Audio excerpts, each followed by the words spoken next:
Exhibition Centre here in Manchester. We have a great night of boxing lined up for you this evening. It's all brought to you. You know a fair bit about Garth Ward, don't you? On behalf of Black Flash Promotions. Sanctioned by the British Boxing Board of Control. Be all right, this. Stood in charge this evening is Josh Sadler. The referees are A-star referee You had to get it. Lyson I know. It was right at the upper limit of Manchester. But you never losing anything on it. The timekeepers Andrew East from London and Chris O'Connor from Britain. Probably will go. Historic actions in the forearms contest in the cruiserweight division. So let's please welcome the first boxer to the ring from Liverpool. It's the Baltic Bomber, GENADIJ KRAJEVSKIJ. So what's it a case of we just rung you up and said we've got this? You know what? I went in. It's a different AD, and I went in, and then the guy that was in there was a boxing fan, and he knew BBTV. Right. So I went home, and he called me literally the same night. Yeah, you know what? We're going to offer you this. Yeah, same night. So it's almost like you had an interview with him. Well, I was like, do you boxing? And then it turned out it was a massive. He knew he was boxing, and yeah, then he ran me back. I left, and he let me try on everything, and I left. And then about 2 hours later, he rang me. And offered me that. So you're on the ladder now. That's it. That's what he said. Because he said he didn't want me to let him keep out like a sports model, like these type of ones straight away. So he said that's a good. Probably get what the date you want afterwards. I've still not heard anything back about submarine or anything. Well, 3 years now. I know you're not as interested as he used to be, but if I always get any am, offers, yeah. I'll let you know. If I get any good ones, I'll let you know. Yeah. Definitely.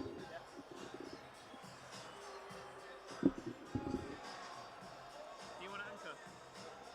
You can do that. Sure.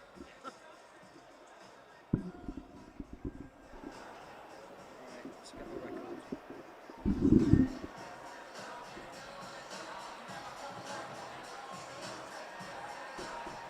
You seen when George Colleen's fighting? No, who he's fighting? No, this is a golf fighting. Yeah, no, but have you seen who he is fighting? Oh yeah, I know, yeah. I did notice that.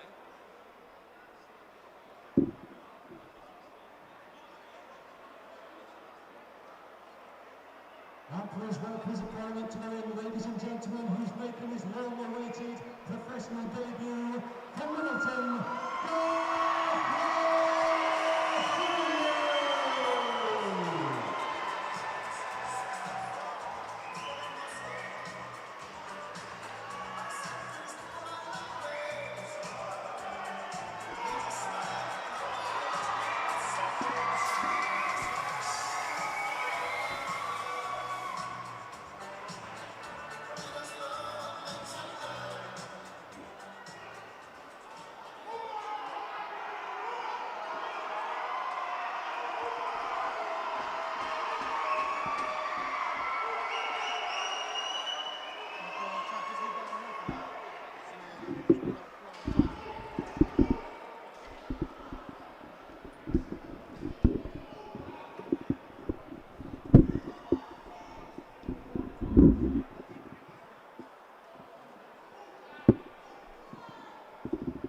Ladies and gentlemen, this is your first contest of the evening for 3 rounds in the cruiserweight division.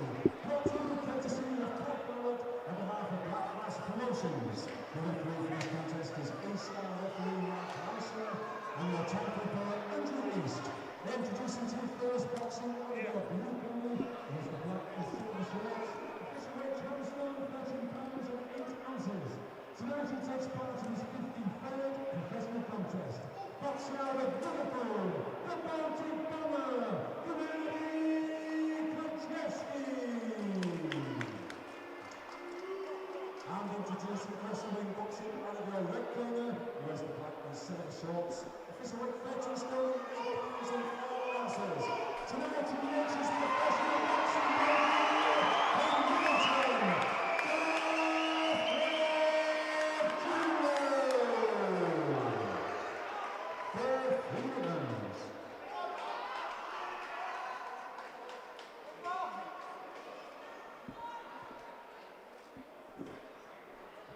Well, welcome, ladies and Gentlemen, it's Black Flash Promotions show here from Bowlers in Manchester. We are seeing a professional debut of Garth Ward Jr. in there. He's in there with GENADIJ, who is a well-known face on the circuit. I am Aki Karim. I am joined by John Evans in the commentary position. John, professional debut here for Garth Ward Jr. He has brought a lot of fans in with him as well today. Yeah, this is a delayed debut, isn't it? I remember on the last Black Flash show, Garth was supposed to appear and got a late cancellation, so his fans have obviously maintained their interest. Couldn't wait to get a ticket, and he's bought a couple of hundred here, hasn't he, tonight? Yeah, and he's got off to a brisk start here. The crowd are literally roaring on every shot that lands. Garth was just up getting his hands wrapped, very quiet up in the dressing room. He's boxed as an amateur many times, and he'll spent a lot of time in the ring at Pats at Collyhurst and Moston, but professional debut is a different matter, isn't it? Absolutely, there'll be a lot of nerves there, but I mean, the crowd is really geeing him on. But yeah, he's a good boxer. He comes from a fighting family. You know, speaking to his granddad the other day, his granddad was a professional fighter himself. And we know that GENADIJ knows his way around the ring, so it'll be interesting to see how he gets on. He's his old man as well. I can see him at ringside watching on. Fighter himself in his day. Yeah. Still looking for a first win, GENADIJ. I think this is 53rd fight. Getting around those lines, but he's at the point now where he's seen everything, hasn't he? You know, he's been in with hot prospects and fast hands, boxers, southpaws, so he'll learn how to survive pretty much everything. So if Garth can put a major dent in him, or if he can make a spectacular debut and stop him, that's some going. Nice jab there. Yeah, he's not getting carried away. He's using the fundamentals, getting the jab working. That's what you want to see. Is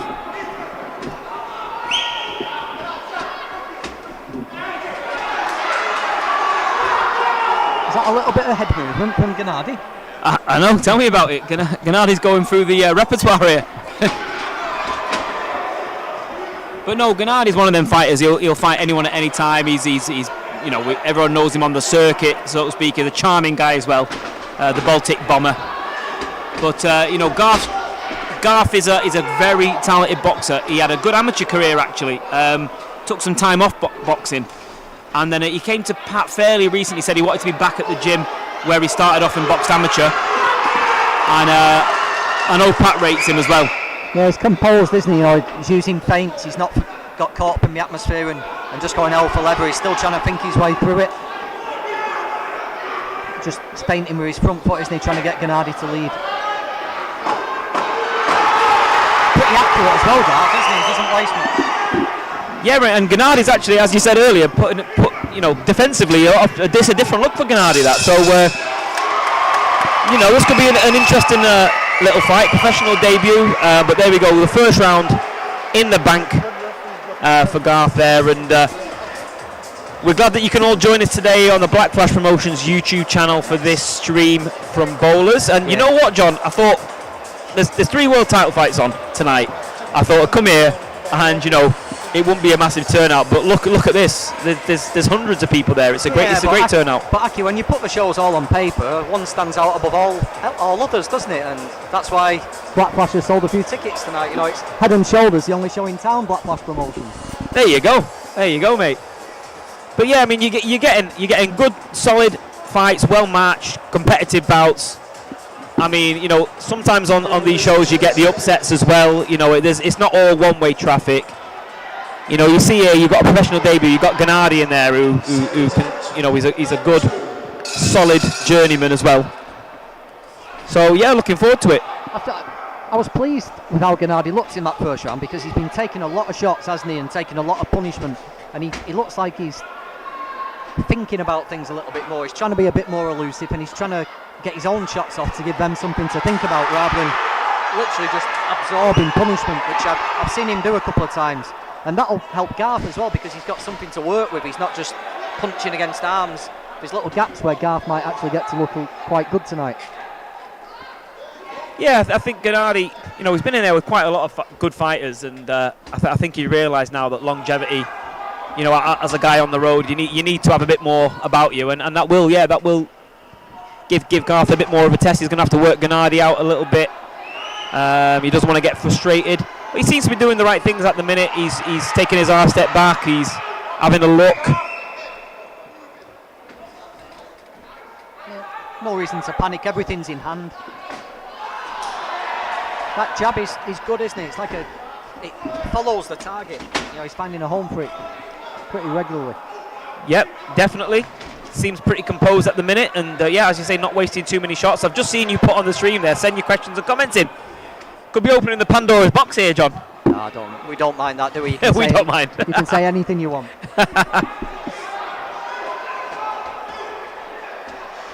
But yeah, if you've joined in to this stream, we know you're the proper hardcore boxing fans out there. We're glad you could join us. And Gennady just having moments of success himself. But you know, really, Garth is dictating the pace of the fight, and a good spell here for him. Yeah, what I like about Garth is he's not rushing, but when he does see a little opportunity, he's putting 3s and 4s and 5s together and landing a couple. Pretty accurate and making the most of every little gap he gets. He's not loading up, is he, and wasting shots. He's waiting for the moments and then capitalising. Well, yeah, he's had even though it's his pro debut, he's had quite a lot of boxing experience, and he's been around the boxing family. So you can tell him there he's more seasoned than what a professional debut would be.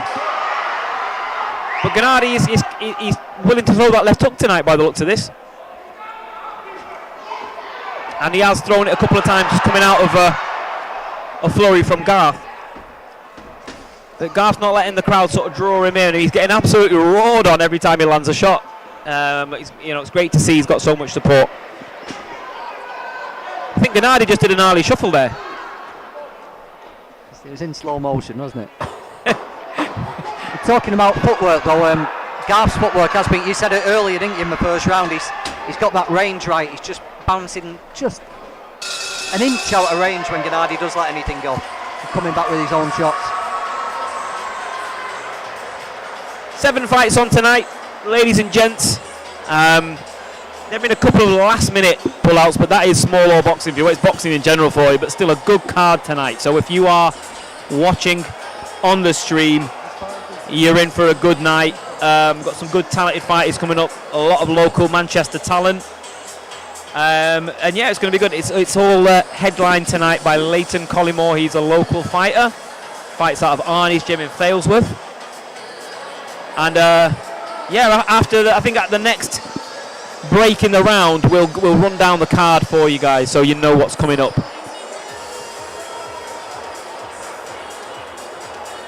Looks nice and relaxed in the corner now, Garth, doesn't he?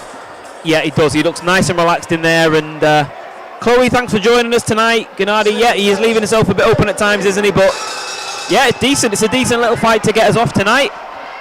And we hope you're enjoying it. Thanks for joining in, Chloe.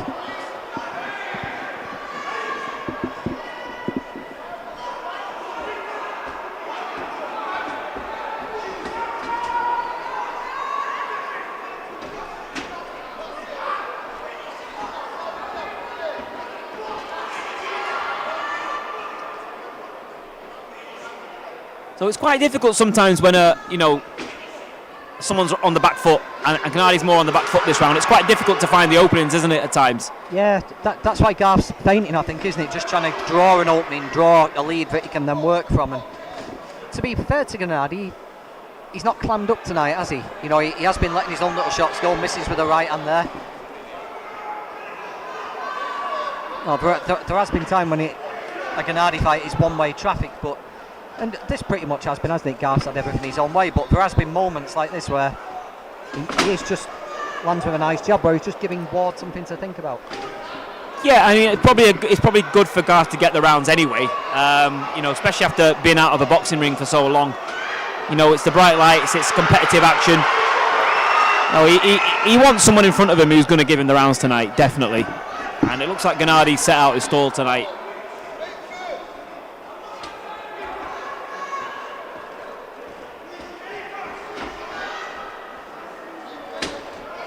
I think that's been my favourite weapon I've seen Garth use tonight, that jab.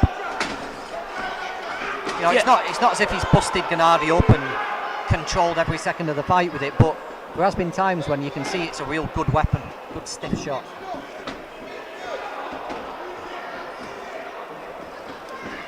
So that's nice from Garth, and he's not overstepping. He's even there. He's just taking a couple of half steps back, which you know, it's good feet. And I know Pat does drill defence, but you can hear this crowd. The crowd is great. I mean, you might not be able to pick it up through the stream, but the crowd is absolutely roaring him on every time he gets GENADIJ back to rope. Yeah, he's a popular guy, Garth, isn't he?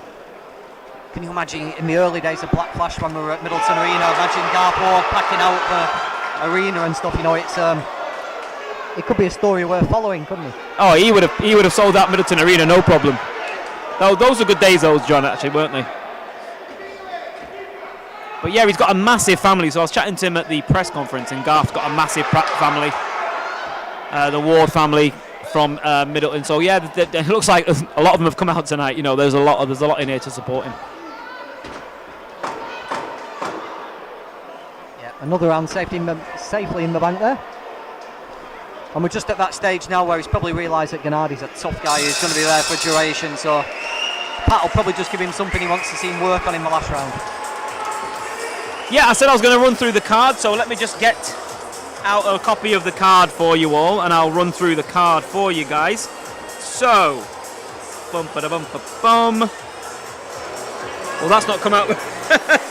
Okay, so the picture I took of the card, because it has been changed a couple of times, it hasn't come out very well. I'm actually not sure how it's come out like that. I do believe that next up, though, we have George KILLEEN. Oh no, here we go. Here the card is on there. Here we go. So what a team! The card's up there for you all to see. So Garth Ward making his pro debut. Then we've got George KILLEEN. He's also in a pro debut. Then we've got some heavyweight action. Pete Naylor's on there. Mario Silva. And we've got Niall Brown after that.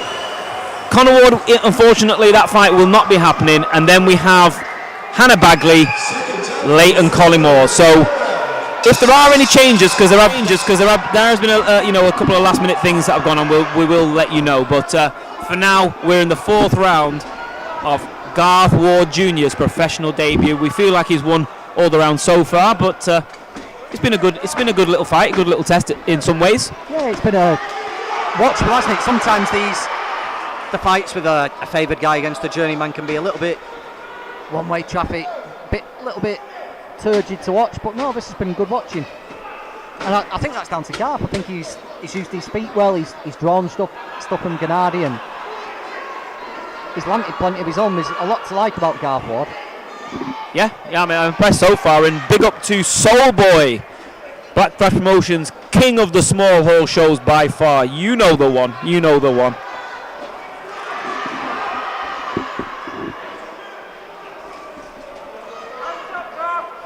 Yeah, and you know, Garth's got that pedigree in a sense where his whole family are boxing mad. So I know he did feel a bit of pressure going into this one tonight, especially with what happened last time. He was meant to fight and it was pulled off at last minute. So I think he's handled the occasion well. Yeah. Actually, he's not. What I like is he's just not overreached with anything, and that is something you see a lot in pro debuts. It looks like he's fifth or sixth fight, doesn't it? Yeah. You know, if you were, people might be surprised if you said one of these guys who's making his debuts just look very comfortable, no panic, not tense at all, handled everything really well, and just put in a very solid professional performance. You can see his family around ringside. They're on tenterhooks. Oh, they are living every single second of it. I mean, his old man there is very nervous when he watches him by the looks of it, but he's got nothing to be nervous about in this one because Garth's doing well in there. But you can understand it. You know, boxing means a heck of a lot to the family. So,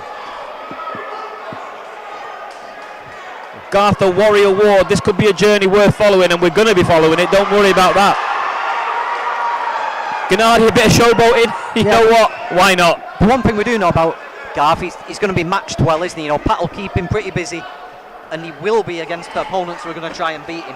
But, you know, as his career goes on, that's been a hallmark of Black Flash shows over the last year. We've had some real good, ambitious opponents. So, if you stay tuned, you will probably get to see Gareth Ward in some give and take fights before too long. Yeah, we've seen there's been a fair few upsets on the Black Flash shows because they're matched properly. Pat doesn't believe in these soft touch type of matchups, and there you go. I don't think you'll see any, you know, one-sided daft mismatches on this show. It's certainly not been the way it's been the last few shows. You know, and to be honest with you, in some TV shows you do see that. You see the mismatches, the one-sided, one-way traffic. You look at the odds, it's 100 to 1. But tonight, there we go. He's finished there with a little Harley shuffle. That was full speed Harley shuffle, wasn't it? Gennady boxed well then, looked after himself better than I've seen him in a long time, but Garth had it all in hand and yeah, pretty good debut. We're expecting a 40-36 here, but you know, Gennady, he's still dancing around. He's doing a few moves, but yeah, there's nothing wrong with that. We like a bit of showmanship, why not? But yeah, Garth, a good pro debut there, and let's see if the scoring officials have seen it the way we've seen it. I think it's scoring. Yeah, it's scoring referee. So let's see if Mark's seen it how we've seen it.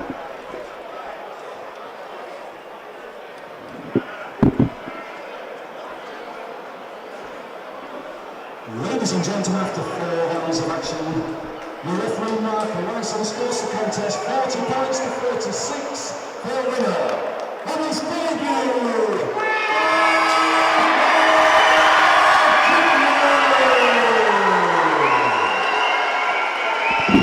Well, there you have it.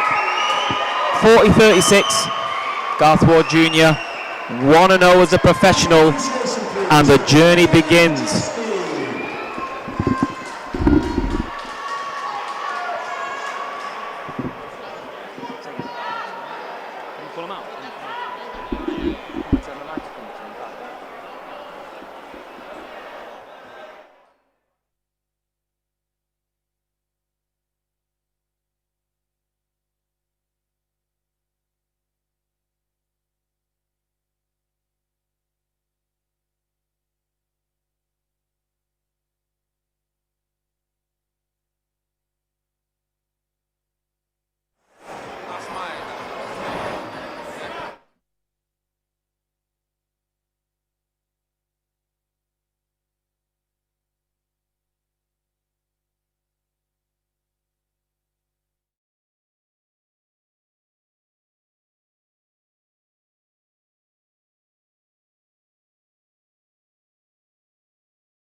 I've had like a double training camp really, because I stayed in the gym since my last fight.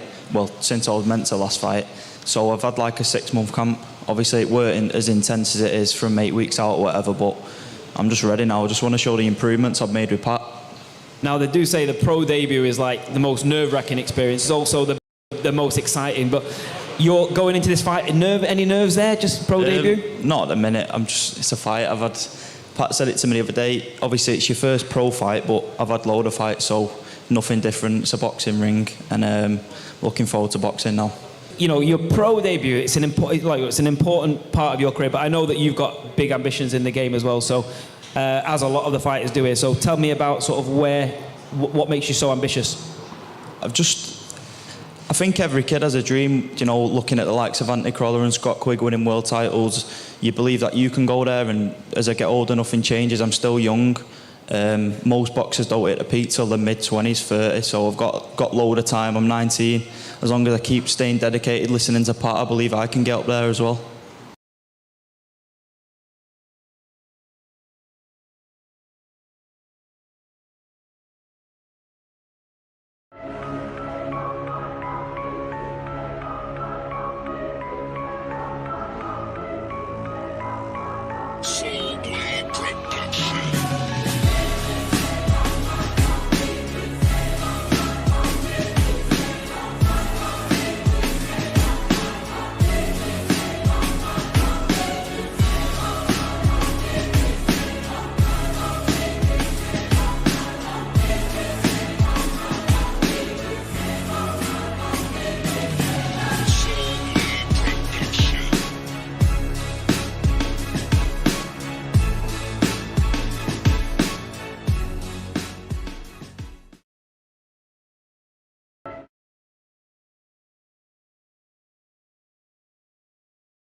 right now.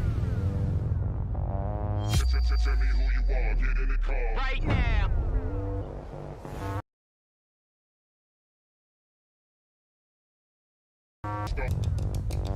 Tell me who you are, get in the car. Right now.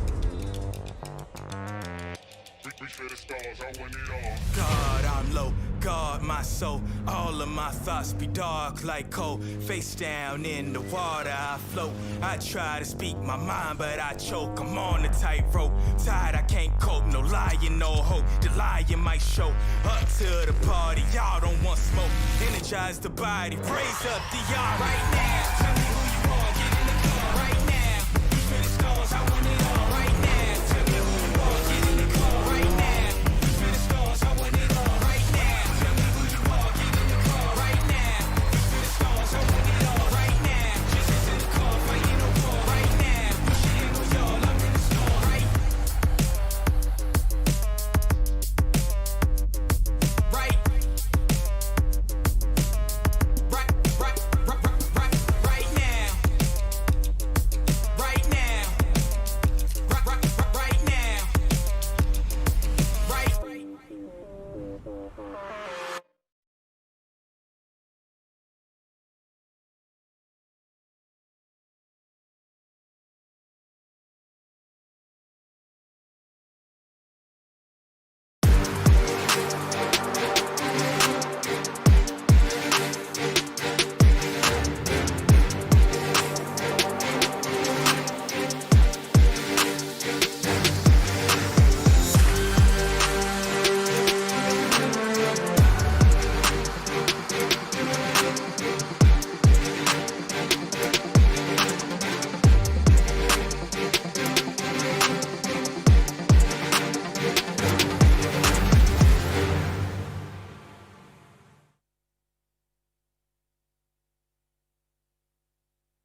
I've had like a double training camp really because I stayed in the gym since my last fight.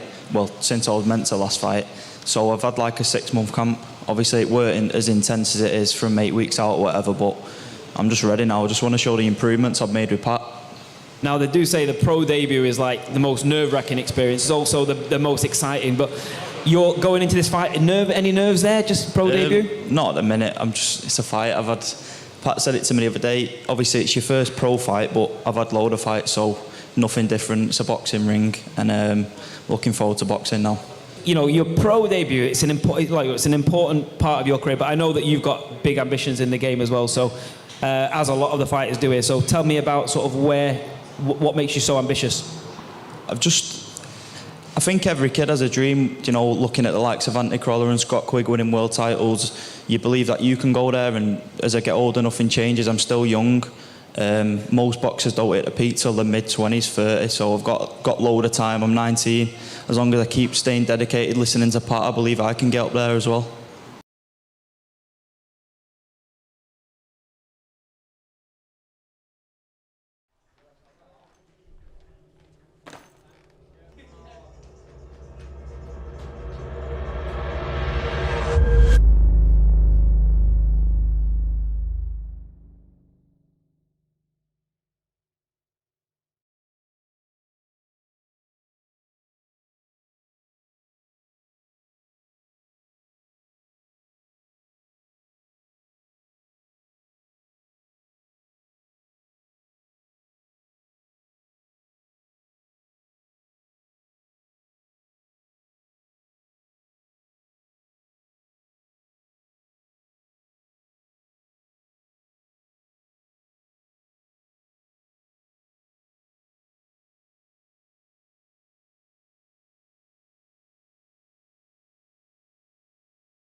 She looks better than us.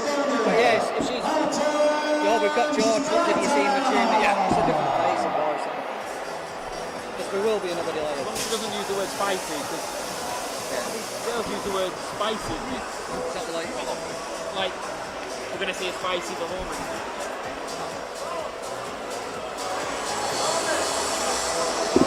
spicy performance. Okay, guys, we are back on. Sorry for the delay, guys, but we are now ready for our next bout. Professional debut of George KILLEEN.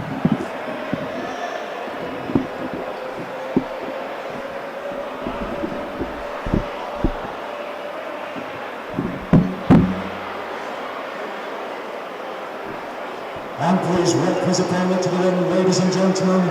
Another young man making his first ever professional ring walk. From Manchester, George KILLEEN!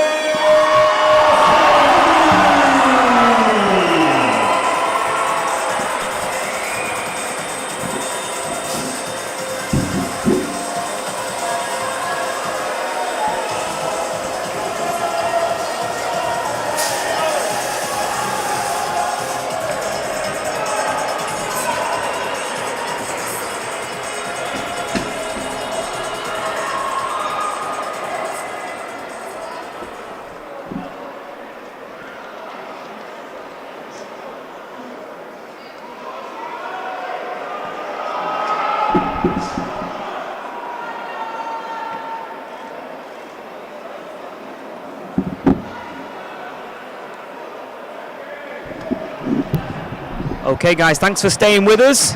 We are back in business. We're just going to hear the MC, Steve Reed, giving the introductions. On behalf of Black Flash Promotions, the referee for this contest is Darren Sargentson and your timekeeper, Chris O'Connor. Introducing to you first, boxing out of your blue corner, he wears the black shorts. Official weight 11 stone, 3 pounds and 5 ounces. He brings a professional record of 3 victories and 1 defeat. From Estonia, ARTJOM SPATAR! And introducing wrestling boxing out of your red corner, here's the white, red and black shorts. Official weight 11 stone, 2 pounds and 14 ounces. A successful amateur, a few of his achievements include 2 times regional amateur champion and 1 steel box club gold medalist. Tonight, he makes his professional boxing debut from Manchester, George KILLEEN!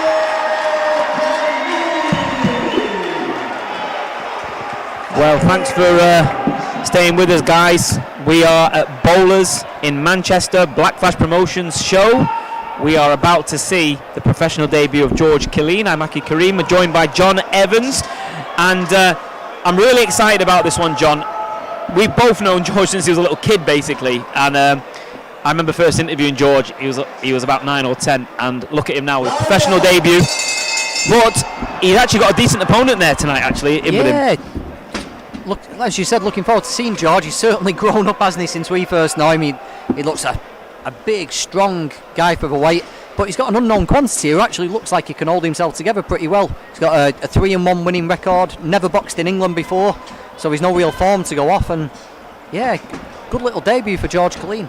Definitely, you can see it already that his opponent there is actually compact, well put together, got his elbows tucked in nice. He actually has a similar boxing style to George's, so this could be a good little fight, this one. Yeah, and he's got that ambition of a winning fighter. You know, he's 3-1. He's probably still, you know, he'll know it'd be difficult, but he's still got his own hopes and own dreams, I suppose. And yeah, he's going to ask a few little questions of George. It's certainly not one of these gimme fights we get against a guy who's got 75 losses. You know, you can already see that straight away.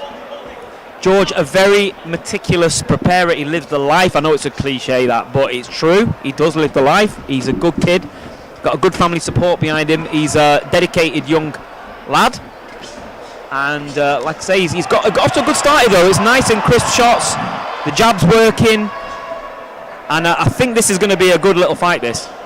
Yeah, everything's nice and straight, isn't it? He punches very correctly, George. You can see he's well schooled and he's been brought up, born and bred born and bred in that Collyhurst gym, hasn't he? You know, and people like Zelfa have done the same, but George been there since he was a little kid, training amateurs with the McDonough brothers, and progressing through to a professional with Pat, and you can see that schooling straight away. Sorry about the phone ringing, vibrating through the table. When I mean, he said when he turned pro, there's only one gym he wanted to go with. You know, he'd been with Tommy all them years, and now Tommy and Pat as a pro. There was only one choice for him. And you know what? He does look a good boxer, doesn't he? A nice, tidy boxer. Yeah.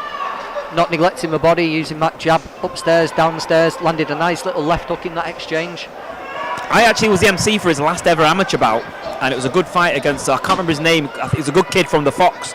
Really, and I knew then he would be a good pro. That's a local derby, isn't it? The Fox against Collyhurst and Moston. Oh, it was a great little fight that was. Great atmosphere. I think his name was Callum Daniels, I don't want to get it wrong, but yeah, it was a really good fight, and I knew then George would be suited to the pros, the way he boxes, the way he moves. Looks nice and relaxed, nice and patient, doesn't he? Shoulders are nice and loose. Nice little right hand there.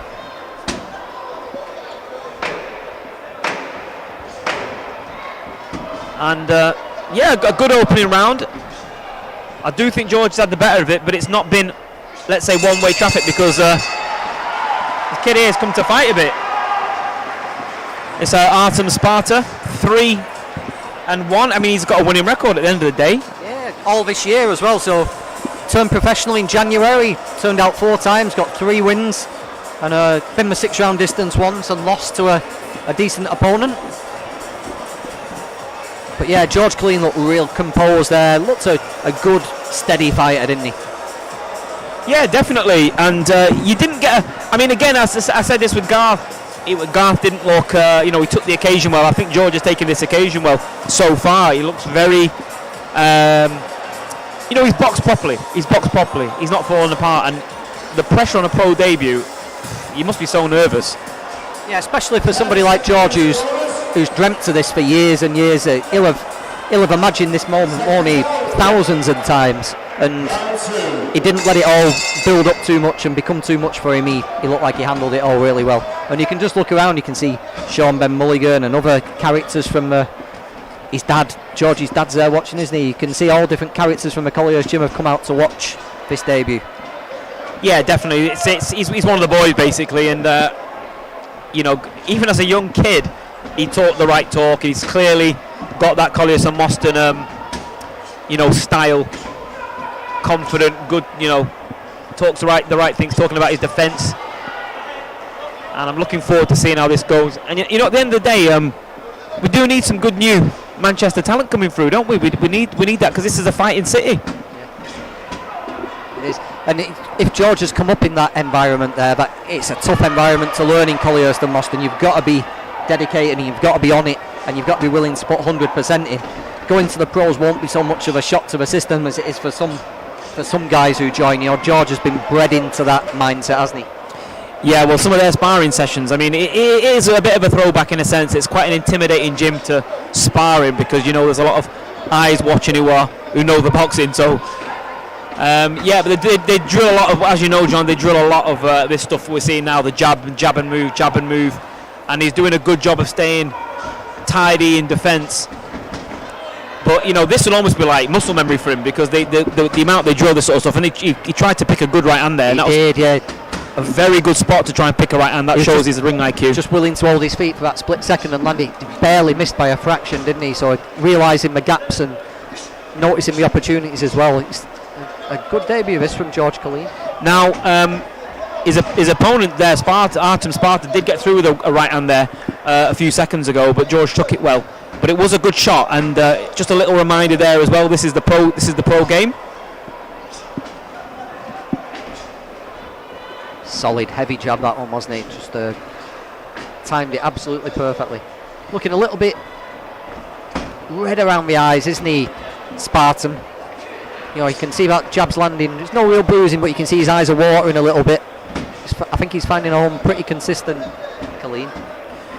Few shout outs here. Big up to Sportbox TV News, showing love from New York City. Big up, supporting Hannah Bagley from New York to Blackpool. There we go. And then Harry, big up Chloe, big up Brenda, supporting George here. There we go. Educated fight fans in America, Aki, know which show to be watching from England today. Exactly. Sportsbox TV News knows where it's at. Thanks for joining us. Great to have you here watching the show with us. And George KILLEEN here, professional debut. He is about to get his second round in the bank. But again, you know, Sparta is showing some good looks, and George is having to think about this. Yeah, this is a real good debut opponent. He's not getting the opportunity to switch off and let his mind wander and look outside the ring and look at his friends and family, isn't he? You know, because he knows it's in hand. He's having to be switched on for every single second. I am absolutely buzzing off this turnout. The turnout is fantastic. You know, smaller boxing.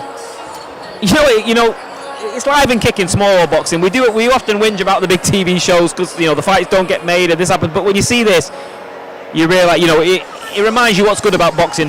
Yeah. And I'll tell you what as well, Bowlers and Black Flash Nights win the award for best food available at a fight night. You know, if you're ever thinking of coming, it's not just your burger and hot dogs here, is it? You know, it's good. It's a good venue, good turnout, good selection of stuff. It's a good night out at a Black Flash show. I saw a guy with sweet and sour chicken and chips earlier.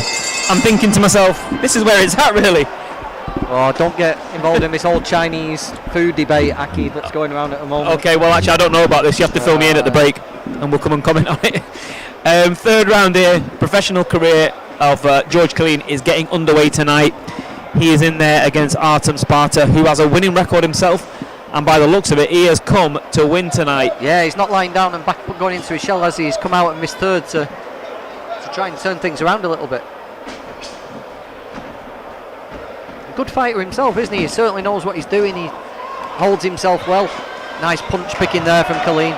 Well, yeah, it's the first time we've heard of him, which is not in a boastful manner, but we know a lot of people on the circuit, but I've never seen this kid, and that always does ring alarm bells a little bit, because you think, ooh, what's he going to be like? And I'm glad he's a good boxer, because, you know, again, it's like you just don't want to see easy touches, and I think George will learn a lot from this as well. Yeah, that boxing brain's working well, as you know, just when Spartam's coming close, KILLEEN just switched to that little uppercut, you know, so he's realised straight away the weapon to use when Spartan does close the distance, so that brain's working well.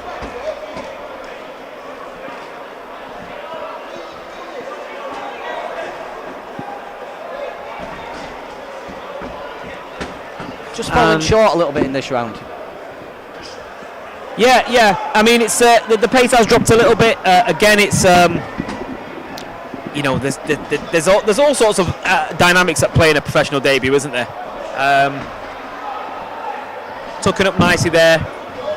Big adrenaline dump is a serious thing, isn't it? You know, once the first couple of rounds are gone, there's an adrenaline dump there in between at some point. But I think Spartan as well has just come out more determined in this third round and looking to try and get his own work off. KILLEEN's dealing with it really well. Nice little left up to the body there. I like that left up to the body. It was good. It went under the radar a little bit, but he just dropped it in there at the end of a combination. It was a nice shot.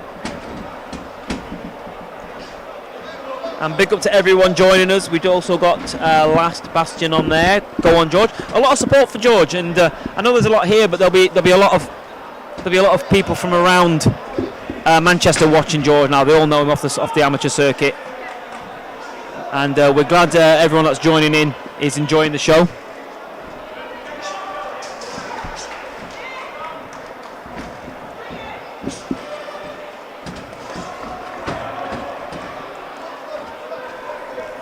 The pace has slowed a little bit. I think a bit of the early adrenaline has worn off a little bit, but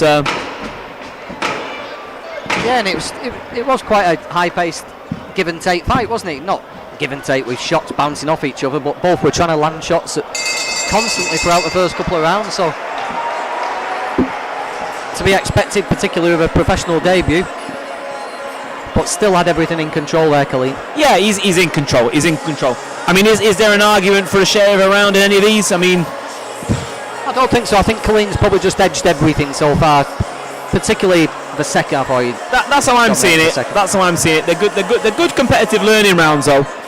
And just looking at them both in the corner, they're definitely, you know, they know they're in a fight. They're feeling the pace a little bit, and this is good. This is what you want to go through in your, you know, you want to tick a couple of boxes off, don't you? You know, you want to go for, you want to take a couple of shots. You know, just to get used to the ropes. You know, you got the small gloves on.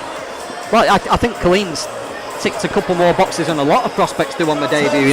The fact that he's against a pretty good operator who's come to win. You know, it's not a luxury. He's not been given a luxury of a performance rather than a debut. You know, Killeen's had to work for this, and he can be proud of himself when the final bell goes if he gets to the end. Absolutely. Fourth and final round of George Killeen's pro debut. We've got some Pete Naylor fans in the house as well. Thanks for joining us. Everybody's a Pete Naylor fan if you've seen him fight. Oh yeah, he's excited to watch, isn't he? He just looks like a heavyweight you just want to watch, you know. So what I've been impressed with as well, George is throwing the jab a lot. Even if he's out of range, he's just throwing it, just keeping him occupied, you know. It's a good weapon for him. He's kept his shape. Yeah, you can tell by his build that the jab and the straight shots are going to be weapons for him, aren't they? He's a well-schooled, well-compact and put-together boxer. Now that can take you a long way. Look at Scott Quigg, look at Anthony Crolla. You know, these guys, you know, they weren't flashy, but they were very dedicated. They were compact fighters. They did the basics and fundamentals really well, and even Terry Flanagan as well. I mean, look at these guys that you got from Manchester who took that style and took it a long way. I think we've seen some nice defence from George in this round. You know, he's had shown some good head movement, got his feet working well. I've not seen Spaten land a shot. I'm pretty sure Pat might have told him to sharpen up that defence, because look at another nice little bit of head movement there. I wonder if Pat's just told him to work on that in this fourth round, because looking pretty slick. He does take a right hand there from Spaten. that was a good shot. Probably his best shot of the fight, actually. Commentator's curse. But a good jab back from George there as well.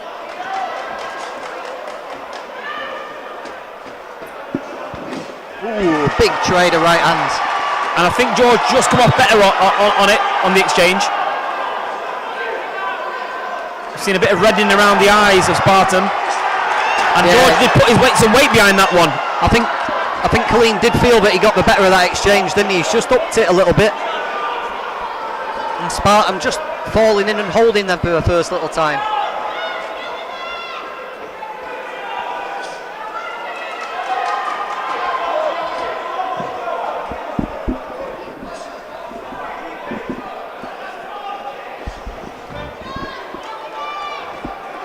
I think they both know they've been in a fight after these 4 rounds. I think they've tested each other. You know, they've had to think, they've had to stay active.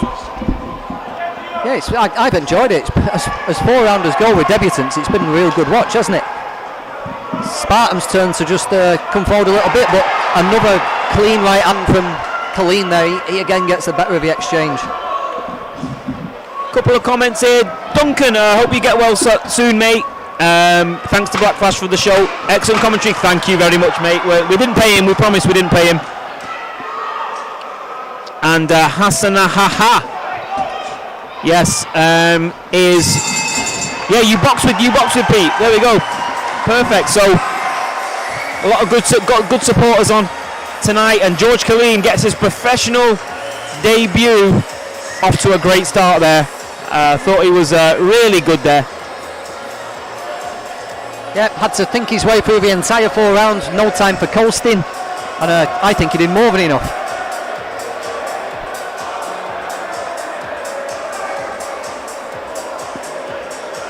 And Stephen Reed is in the ring, and I think Darren it looks like a formality this, so we'll see and get the official confirmations. Ladies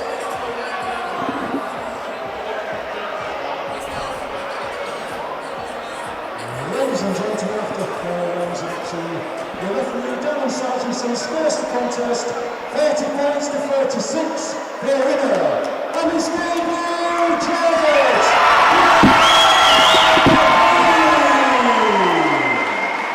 Yeah, 40 points to 36 every round for Killeen, but had to work in every single one of them, had to think in every single one of them, and I think that's a pretty solid debut there from George Killeen.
So what's the last Colour Horse and Masters 2. You've got the girls in shape. If she's fitter, you mean? She can beat it. Yeah. I mean, Okay, ladies and gentlemen, let's continue with our action this evening. Please welcome the next boxer to the ring. It's time for the big boys. 4 rounds in the heavyweight division. Please welcome to the ring. Making his way to the blue corner. what you're saying. If you see someone in shape and fit, you think they've got a chance. That's how I judge Hannah Bagley. Because she's terrible. So if the other girls can hold her hands up, can beat her. She's one defeat. She's definitely trying to get on this guy's going to that's it. She wants to be Jade Taylor. She will be. If she wins this one. Oh, well, I'll make a load of money. Yeah. She's got done. It's about these days, isn't it? Jade Taylor, I believe Jade Taylor got a chance tonight. Yeah, she's on tonight, isn't she? Against Arkansas, yeah. Did you see that Arkansas's interview? No.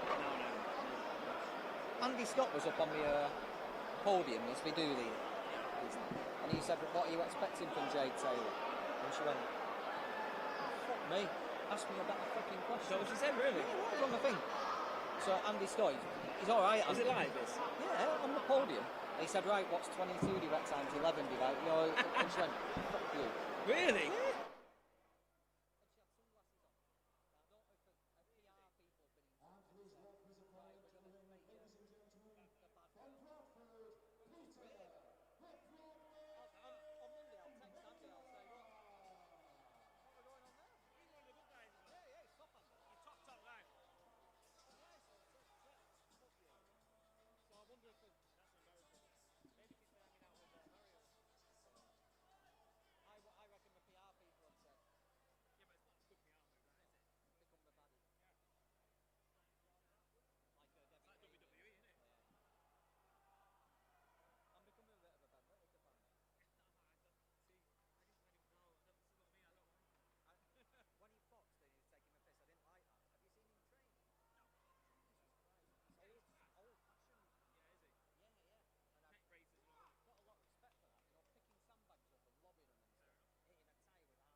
Tonight he takes part in his 20th professional contest from Blackpool, DARNELL. And opposing him across the ring, boxing out of your red corner, he wears the gold and purple shorts. Official weight 17 stone, 2 pounds and 2 ounces. He brings an undefeated professional record, 2 victories from his 2 contests to date. From Bradford, Peter.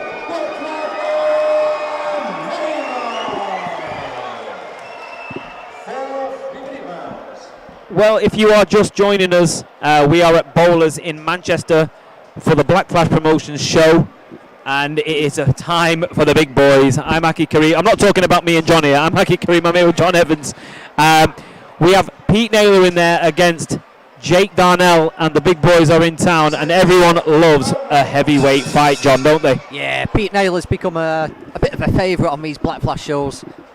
This is second time he's fought Jake Darnell. He fought Jake on his debut just about a year ago. Nice little marker for him to see just how much he's progressed, but he fought Lamar Griggs in a real battle of giants last time, didn't he? And yeah, Pete Naylor fights have become real entertaining, must-watch things. Yeah, that was in Oldham, that show. That fight, and it was a good fight. And if this one's anything like that, we're in for a good ride. He's known as the Problem. He's got that big frame, that sort of bodybuilder type frame. You know, he is explosive. Jake Darnell, well look, Jake Darnell is he's been in there with some good fighters. Yeah, it's quite hard to match heavyweight fighters, actually, to be honest, isn't it? It is. Famously made his debut against Fraser Clark, didn't he? In a hide into nothing. And since then, he's been there on the road, getting around a little bit. You can see he knows what he's doing, knows his way around. He's been on the losing end most of the time. So Pete Naylor's looking a lot pretty composed here compared to how we've seen before. Not that he's been wild in the past, but you can see he's really thinking about what he's doing here, can't you? Well, for a heavyweight, he's you know, we can switch. Just as I say that, he did switch a little bit there. He's yeah, I mean, one of the things is obviously when you see a big heavyweight, you think, have they got an engine? That's the first thing you think. But you know, this time he's come out here, he looks a lot better conditioned in terms of the cardiovascular stuff. And yeah, who doesn't love a big heavyweight? Some good body work as well from him.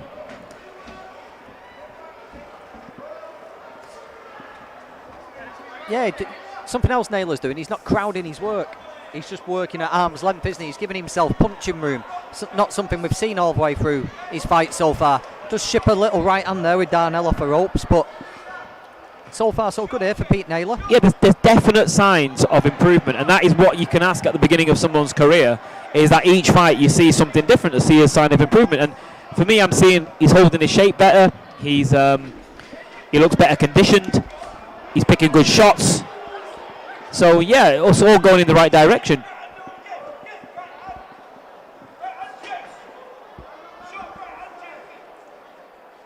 Of course, it's just the first. We've got 3 rounds to go, and the big guy's carrying around a lot of weight. So another test for Naylor will be to see if he can keep that shape and keep this form throughout the 4 rounds. But as you said, Aki, definite signs of improvement here from Pete Naylor. That power's going to be there, isn't it? Look at the size of the guy. You know, he doesn't have to work on that. He needs to work on setting it up and creating the openings for that power to land. Yeah, he's definitely got the explosiveness in there. Sorry if you just lost sound there momentarily. We are back in the house, but there we go. Pete Naylor, Jake Darnell. Black Flash Promotions show here from Bowlers in Manchester, and it is rocking here tonight, I'm telling you. There's still time, guys. Get yourselves down here. If you're in the local area, there is still time. You can get tickets on the door, but it is pretty busy in here.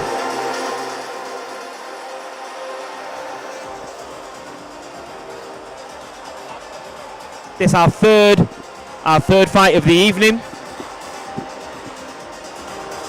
and who doesn't like a heavyweight?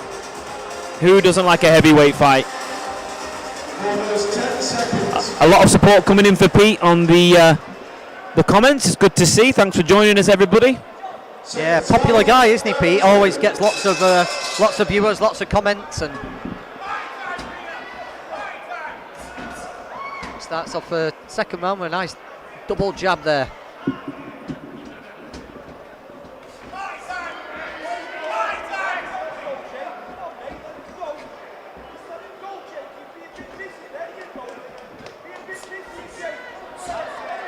And it's a good pace actually. If Pete's setting here, he's definitely keeping busy. We know he's got in a locker to have a bit of a dogfight because we've seen him in that, but this is a bit more methodical from him. You know, a few more angles. He's looking. He's trying to sink some body shots in. Set some distance for his power shots. It's altogether a much more cultured performance, let's say. You can definitely see he's thinking about what he's doing more than in the past. Nice little check left hook from Jake Darnell. Naylor digging to the body, not forgetting that. And as I say, not going hell for leather, wasting shots, getting in too close and taking away all his leverages. He's just working at a better range today, Pete Naylor. Well, he's setting up his work. You see a double jab, a little corkscrew shot. I mean, it's a good look. It's a good look this for a heavyweight because, you know, good solid straight shots. You know, because sometimes heavyweights can be a bit cumbersome and a bit one-dimensional. But no, this is good. This is good work from Pete. I mean, the core and the problem, the heavyweight division is full of big sharks and everything like that. But I think this is going to be an enjoyable ride. This one. And that was a good uppercut, straight through the middle there, corkscrew uppercut.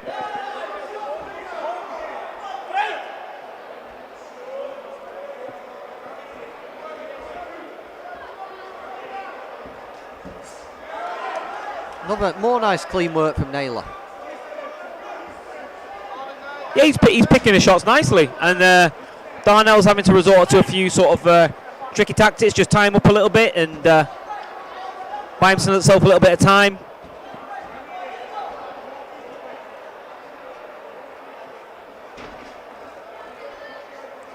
But with that build, just rationing his shots and taking his time and thinking about it a little bit more, it's only going to benefit Pete Naylor, isn't it?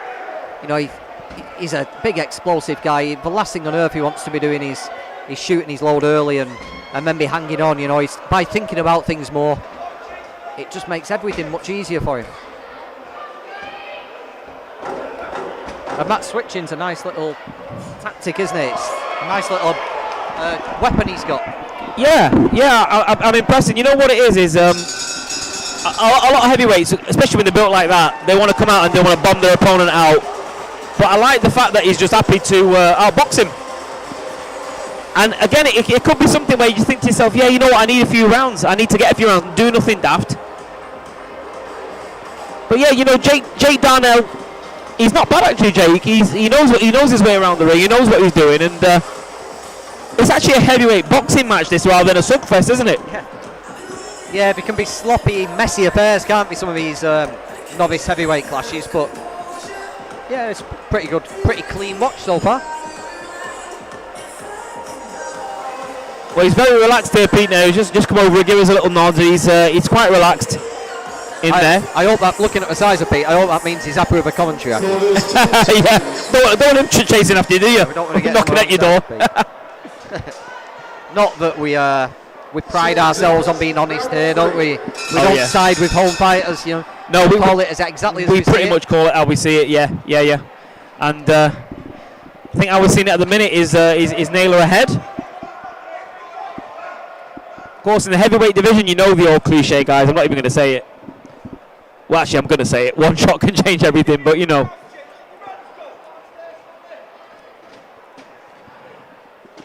Abid's in the house and Shazad's in the house. Big up Bradford, they're supporting Pete Naylor.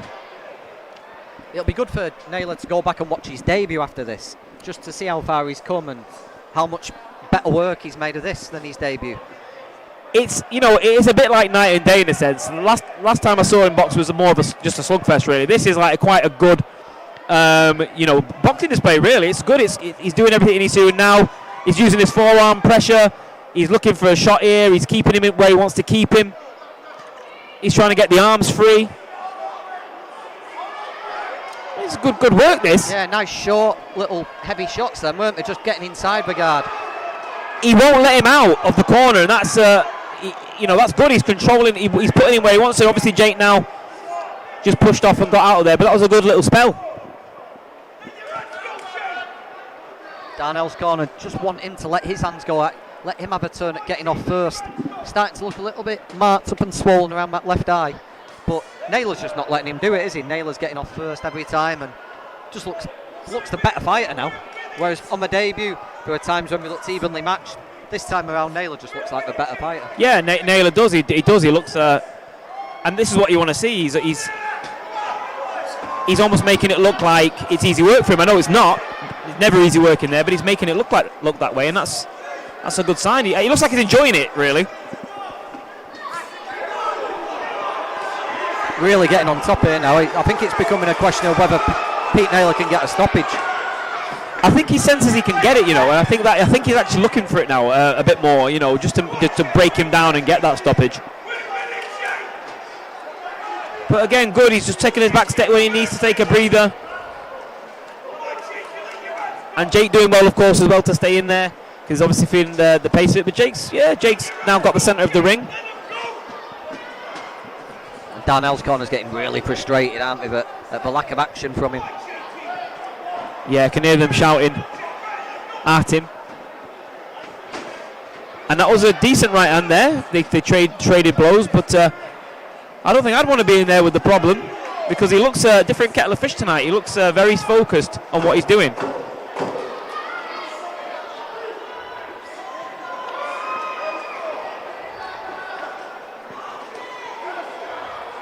Yeah, dominant round there from Pete Naylor. Probably, do you know what? I think that's the best round of his professional career. Definitely. Yeah, I'd agree with that. He looked clever, cute, even if you can say that as a heavyweight. Picking good shots. He was showing angles. He looked calm. He was kind of controlling things, controlling the range. He was doing what he wanted. I wonder what we're going to get in the 4th round here from Jake. Could be anything, couldn't it? Is he going to listen to his corner and come out explosive, letting those hands go, or is he just, after the way that 3rd round finishes, he just going to think, let's get through this one and on to the next one? It's tough to know. I mean, obviously these guys, they know each other well. They know him. But I'd be saying at this stage, just turn the screw a little bit, see what happens. But we've got Bradford Elite Gym in the house. Thanks for joining us, Bradford Elite Gym in the house.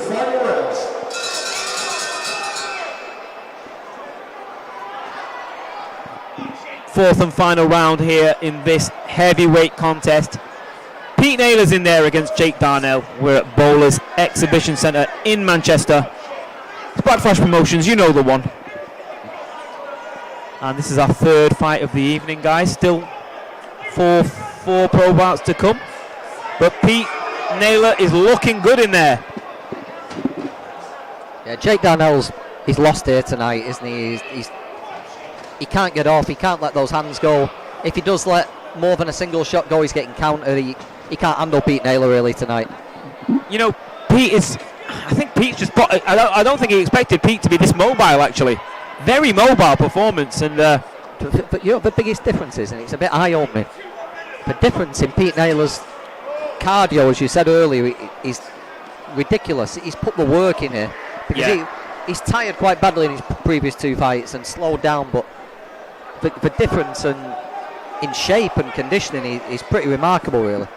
Yeah, and we're seeing movement, and you don't always see that from the... Well, look at the way he's built. You don't expect him to be a decent mover. And he's turning into shots and just switching, as we said, and Jake's doing what he can in there, but Pete Naylor looks like he'd give any sort of journeyman heavyweight a tough night tonight. Yeah, I don't know what Pete's ambitions were. I don't think he's a spring chicken. I don't think he's got time to put up a slow build. But all of a sudden he looks someone capable of let's get an area title, leave boxing with something, and then from area title level, who knows where he can go from there. There's opportunities for heavyweights, isn't there? But I think there's definitely something to work with there now for Pete Naylor. Yeah, definitely. Once you know that someone can box and can look after himself and can sort of control the tempo, and they're not going to gas out, and they're fit and they're taking it seriously, then you've got something to work with, haven't you?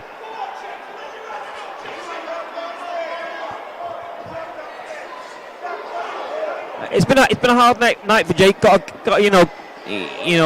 commend him for getting through, but really, Pete. Oh, big right hand there from Pete. Yeah, carries that explosiveness into his 4th round, and he's staying on him as well. Hurt Darnell there with that right hand. Another one comes in. Credit Jake Darnell for sticking in there and taking these shots, but he's taken a little bit of a pasting in these last 2 rounds.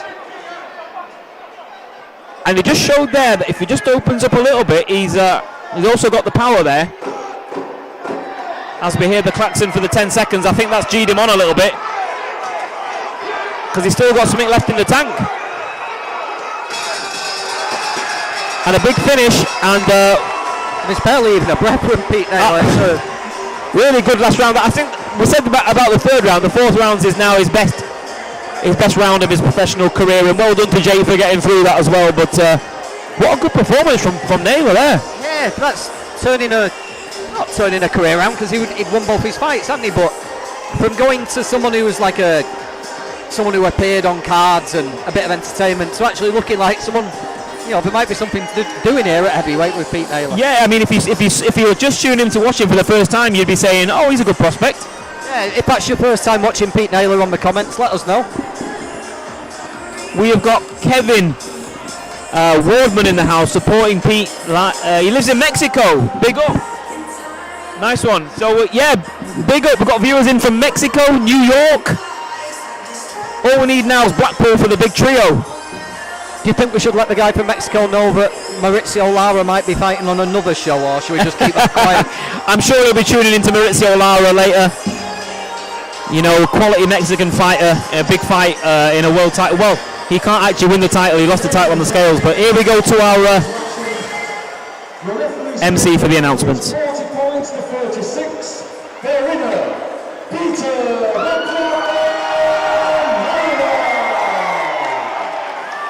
There you have it, Pete Naylor gets the win. We've also got viewers in. Hello, Cam Talk Too Much in from Texas. Brilliant, hey, brilliant. Great to see you guys from all different parts of the world. Love to see it. And guys, we will be back shortly for our next bout of the evening. That was our heavyweight bout. And I believe up next, let's have a quick check because there have been a couple of little moves. We might be seeing Mauro Silva next. We will give you an official confirmation shortly, just because there have been a few last minute changes to the bill, guys. Ladies and gentlemen, if I could just have your attention for one moment, please.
Well, you've mentioned people like Virgil Hunter, Roy Jones Jr. These are fantastic, different. So Virgil's more of a defensive, and he's a real good sort of, you know, obviously he's trained like Andre Ward, for example. So again, it must have been great to be mixing in these circles. Was it a great trip all around then? It was definitely a great trip. I met a lot of fighters, sparred a lot of fighters, had beef with a lot of fighters. It was all great. And you're right, yeah, Virgil, it does teach a very defensive way of being offensive, which is pretty amazing to me. Yeah, you mentioned there about getting the beef in, getting the gym wars in. I know we've talked about this before, but that's a great game. I remember Mayweather, like the doghouse back in the day. They say that helped you come along. You're sort of doing that. Trust me, we've had some doghouses over in Britain as well. We've had some doghouses over here. Yeah, well, listen, if you ever want a doghouse for sparring, Mario's open for a bit of that. But on a serious note, that's pressure testing, isn't it? So, do you enjoy that? It's not pressure testing because, like I said, this is my lifestyle, this is my life. When I walk in that ring, I don't get nervous because this is my home.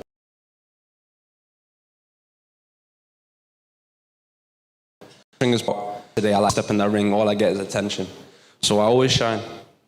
I have seen the way you dressed, and I need to get me some of them trousers. They are nice. Where'd you get them from? Boohoo, man. Boohoo, man, yeah. There we go, Boohoo. We're doing all sorts of shout-outs to people.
are, get in the car. Right now,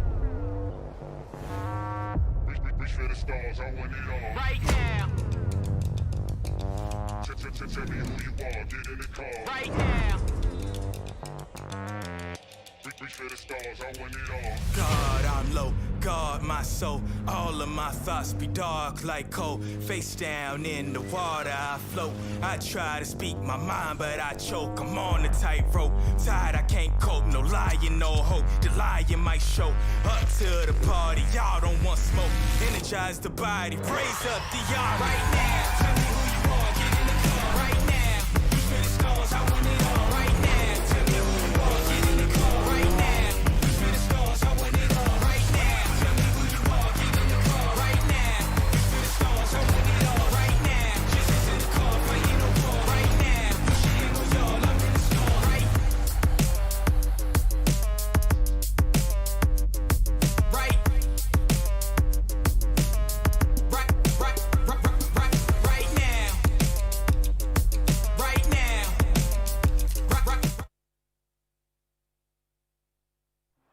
Okay, ladies and gentlemen, straight on with our action this evening. Yeah, been Please promised him, didn't we? next boxer to the ring. He hails from Stainforth, from South Yorkshire. He's known as the Stainforth Chuck Norris. Jake Bray. He might have a horrible style for power, he might get hurt. A bit wild, isn't it? And he has the go.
referee for this contest is Stanley Sargentson. Your timekeeper, Chris O'Connor. Introducing first, boxing out of your blue corner. You is the right of Purple Shorts, official weight, 11 stone 8 pounds and 2 ounces. Tonight he takes part in this 24th professional contest from Stainforth. It's the Stainforth Chuck Norris, GARTH. And opposing across the ring, boxing out of your red corner, the rest of blue, orange and green shorts, official weight 11 stone 10 pounds and 14 ounces. He brings an undefeated professional record, 2 victories from 2 contests, 1 win coming by way of knockout. It's Manchester's own Super SILVA.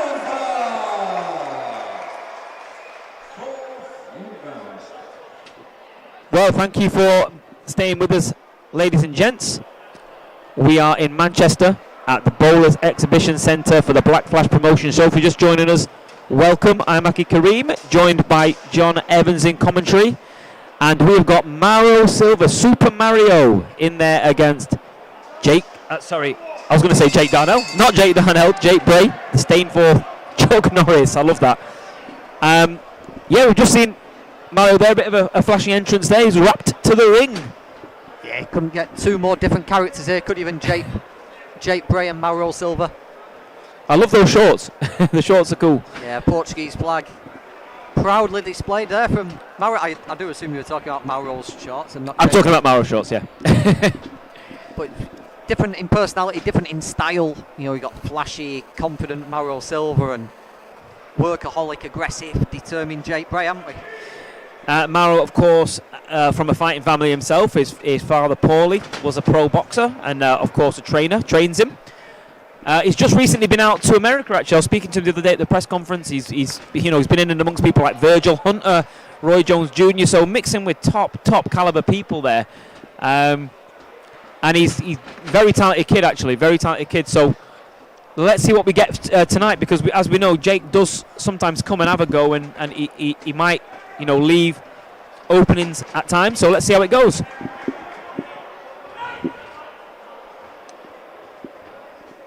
He'll be looking for any little weakness, won't he, that he can try and exploit. So far, he's not been able to get close enough to get anything off. It's just been a scouting mission so far for Jake Bray. Them feet are pretty good from Mauro Silva. Yeah, Mauro's got good jab. He's not overreaching. He's actually, you can see, fading upstairs, downstairs. He's looking to set up some nice shots.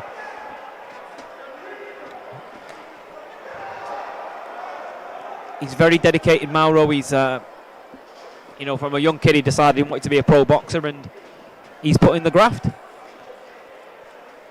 Jake Bray, it's almost like I see him every week on the commentary. Suddenly, boom, there's Jake Bray. He's becoming quite a seasoned campaigner, and some good body shots going. He is, isn't he? Tough guy. Pretty tough matchup for him, this one, though. I know Jake's pretty experienced now, but Mauro's getting a little bit of a reputation, isn't he? A bit of a hot shot, and a little bit of a tough match this for Jake.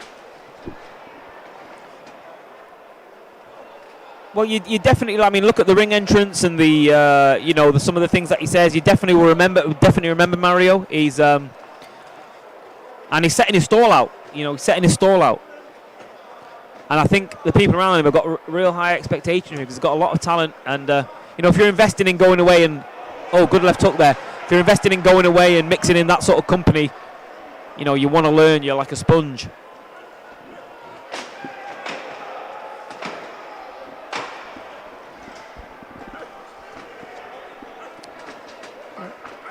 Pretty dominant first round here from Mauro Silva.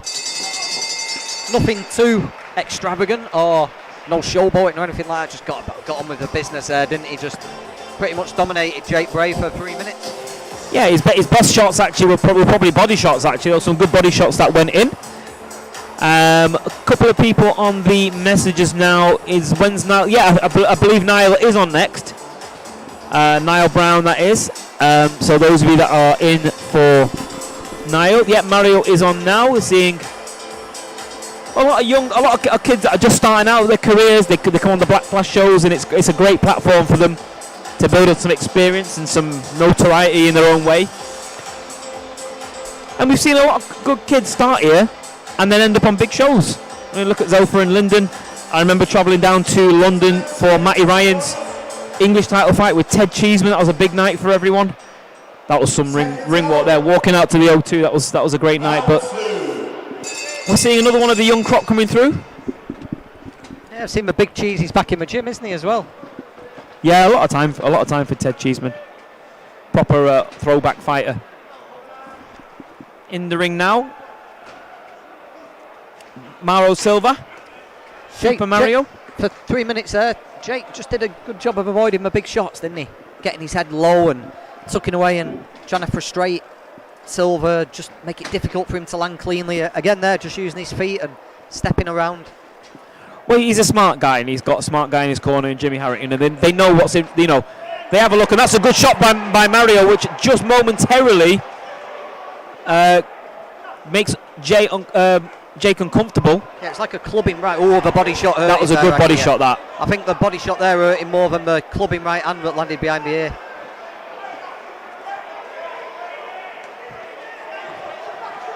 And Jake's going to have to rely on his experience here to get through this spell, and he is at the minute, just tying up that left arm at the elbow.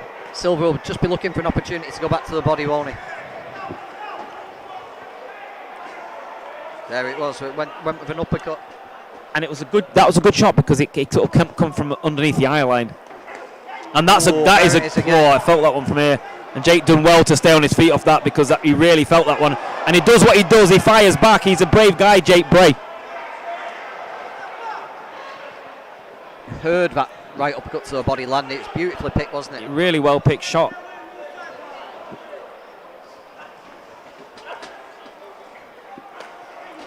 And he's really targeting the body. Jake Bray's face, you can see he's really having to dig in here. That was another good right hook to the body. Jake is digging in. Well, we just said at the start of the round that Bray had done a good job of avoiding the heavy shots, but a little bit of clever thinking there from Mauro, found the body shot, and that's opened everything up, hasn't it? Yeah, it's quite systematic at the minute.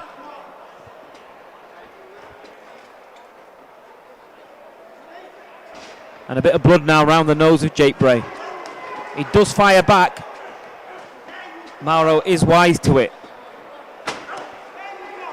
And some of these shots now, they sound quite thudding from here at ringside, don't they, John? Yeah, finding a clean shots, isn't he now, Silva?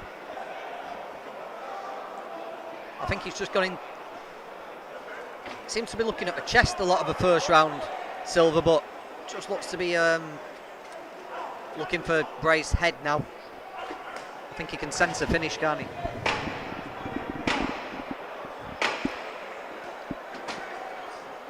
And Jake did go for that left hook there, but Mario was again wise to it, which of course is all part of it as well. And that was a dominant round there from Mario.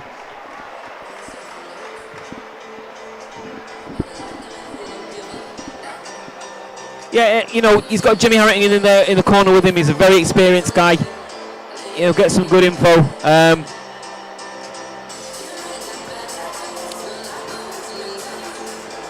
And I hope we see him, you know, in survival mode in a sense, because, you know, some of these shots are coming in. I've got some bad intentions. Yeah, I think we might see Jay in a back foot boxing mode for a couple of rounds now, just try and stay away. Oh, they're stopping it. Yeah, and you know what? I tell you, he's got a smart guy in his corner there, and it looked ominous. And I think I understand that. I understand that it's a good call from Jimmy. I think it's a good call. And there you go, Mario. So you know, when you get wrapped into the ring, you've got to win like that, and he did. Fair play to him. Looked good. He was hitting him with some really good, like it was almost like uppercuts through the middle to the body. Yeah, it's really good shots. Real vicious display of body shots. There was one in particular, I think everybody around ringside heard it thud in, didn't Oh, they? yeah. Everybody almost went ooh together. It was a real solid shot, and Jake Bray wasn't going to survive 2 more rounds of that. So correct stoppage from Jimmy Harrington, and good impressive stoppage there from Mauro Silva.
Brought to you courtesy of DARNELL on behalf of BRAY Promotions. The referee for this contest is A-star referee Mark Lyson and your timekeeper Chris O'Connor. Introducing to the first boxing out of the blue corner, USD black and grey shorts, official weight to demonstrate 12 pounds and 3 ounces. Tonight he takes part in his 27th professional contest. From Lithuania, VAIDAS, BALCIAUSKAS! And opposing him across the ring, boxing out of your red corner, Mr. White and Red Shorts, official weight to demonstrate 13 pounds and 8 ounces. We have a distinguished career in Muay Thai kickboxing, where he held the prestigious British title. As a professional boxer, he is undefeated, 8 victories, no defeats, 3 wins coming by way of knockout. From Stockport, NAYLOR! 6 minutes. Okay, here we go. We are back in business. Backlash Promotions show here from Bowlers in Manchester. We're about to watch Niall Brown in action. Niall Brown. He's a good fighter. He's he boxes out the Colliers and Moston Boxing Gym. He's in there against KRISTARS ZULUGIS, who we've seen on the circuit a few times before. He's come in shape. Seconds out, round one. I'm Aki Kareem. I'm joined by John Evans, and here we go, John. We like Niall. He's a good fighter and he's a good kid. Yeah, one of the leading lights, I think, of British boxing at the moment. One of the good prospects to watch. Certainly the leader of this new breed of fighters coming out of Collyhurst and Moston, this new era we've got. Not only is he talented, he's produced some spectacular finishes and also been involved in some real tear-ups. We've seen a little bit of everything from Niall so far, haven't we? Yeah, his last fight was actually on a Channel 5 bill on Lyndon Arthur's undercard against Boris Crichton, and he fought Bahadur Karami from Sean Krull's gym, and it was a good fight. You know, he was asked questions. He was rocked a little bit in the first round, but he come back. It was a really good, because that Bahadur is a handful for anybody. Yeah, we saw him in a real fight with Leighton Collymore, who's headlining the show later here. That's the best six-rounder I've ever seen. Yeah, it was brilliant. I think we were commentating on that, weren't we, John? It was great. So Niall, he's been through those sort of experiences, which is good to pick up along the way, get under your belt. You know, we talk about box ticking. I know it's cliche, but you know, he has had the chin checked, and these are good shots here against KRISTARS early on, because KRISTARS got a good compact guard. So he's going to have to look round the corner and try and open him up. Yeah, he generally goes the distance with these British prospects, doesn't he? You know, he's been there with BRAY and Tyler Denny and people like that, and always gone the distance. Andrew Robinson did stop him last November, and he's not boxed since. So that's a 6-month layoff. So if Niall Brown can get there early, you never know what might happen. Well, you mentioned a few really good names there, haven't you? You know, the likes of Bradley Ray, the likes of Tyler Denny. These are the top domestic kids at the minute, and they're. You know, so if Niall could do something against him, that's a bit of a statement. I think with KRISTARS here, he's very compact, isn't he? And it's going to take some undoing and unworking, I think. Yeah. I think what would be good for Niall today is to get it done without taking as many shots. You know, in a couple of fights he has been caught very regularly, shall we say, and as you say, just got buzzed a little bit in that last fight. It'd be good to see him do this, whether it's points, whether he does get a stoppage, that's a bonus, but clinically, rather than trying to get involved too much. Absolutely, and he's just turned his man there in some good shots going in. Those commenting about the audio, yes, the audio will sometimes be put down in between fights just because of copyright purposes on the music, so don't worry, the sound will always return for the bouts. Some good support coming in, and it's good to see a lot of you on the live stream here. I hope you're enjoying a good night of small hall boxing. You can't beat it, really, can you? A bit of free boxing on YouTube.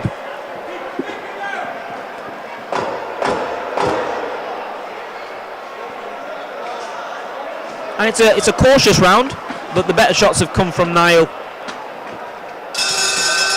and he's done it all at his own pace. Yeah, it's been the uppercut and body shot combination there was the best thing I think Niall produced in that round. Pulled it out 3 or 4 times. Standing up in the corner as is his habit from the Thai boxing days. Of course, yeah, he's a very good Muay Thai fighter. You know, really seriously good. And you know, you see some of his old fights, you think, wow, the kid, he could have gone pro. Well, he could have done really well down that avenue as well. But he wanted to be a boxer, and we're glad of that, because he's a good, really good talent and prospect to watch coming through.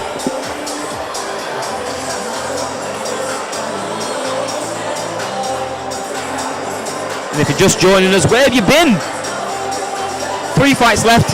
Niall Brown. We then have Hannah Bagley, and in the main event, Leighton Collymore. So plenty of action to go. Seconds out, round 2.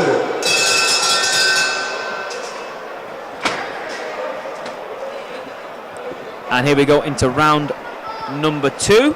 Niall Brown, KRISTARS ZULUGIS.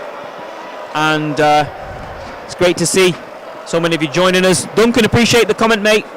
Nice one, Duncan. And we've got people joining us from all sorts of places. We've had New York, we've had Texas, Mexico. And they're watching Niall Brown here now. He's a good prospect coming through. He's switching southpaw back to orthodox. What do you make of this, the switching, John? It seems quite popular and fashionable now, doesn't it? It does seem fashionable, yeah. Just when he switched back to orthodox, so he did land a perfect right uppercut, just timed it perfectly, and there's blood coming from the nose now of his opponent. I don't think he could have picked that shot any better. It's that dark blood as well. Just wonder if that did some damage. Yeah, because ZULUGIS is just tucking up here, and he's a very tough guy. But, you know, he just momentarily went into the shell a little bit there, didn't he? Yeah, it was a perfectly picked, perfectly landed shot, and I think Niall realised something did some damage there. You know, he's just upped the intensity a little bit. Good solid jab. That nose looks like it's taken a few shots though, doesn't it? Yeah, definitely. And VAIDAS.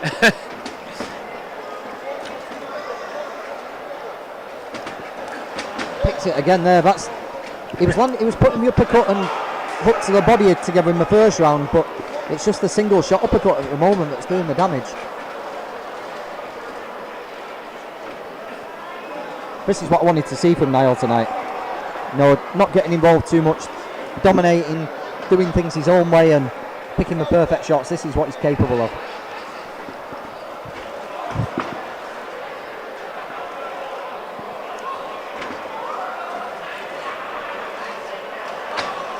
Yeah, and I realised that I've been calling him Christos because I've got him mixed up with someone, but no, of course, apologies for that. VAIDAS. And you know what? VAIDAS. He's very game. He's so game because look, he keeps coming forward, and he will keep coming all night. He's very game, but he's having a hard time here. He's struggling. Yeah.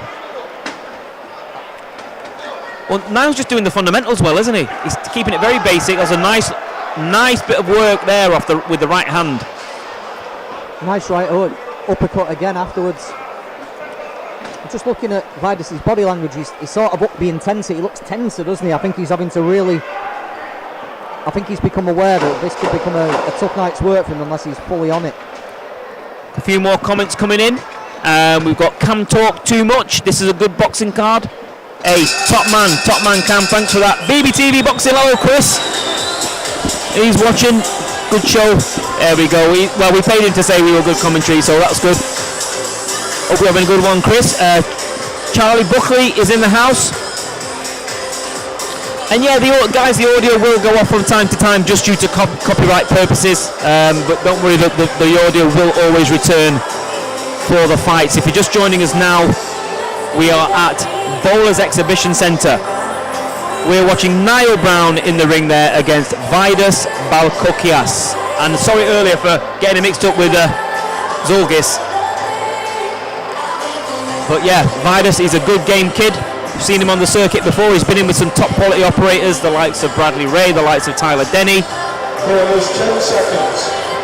the likes of The Animal, Andrew Robinson, and so it's a good opponent, guys.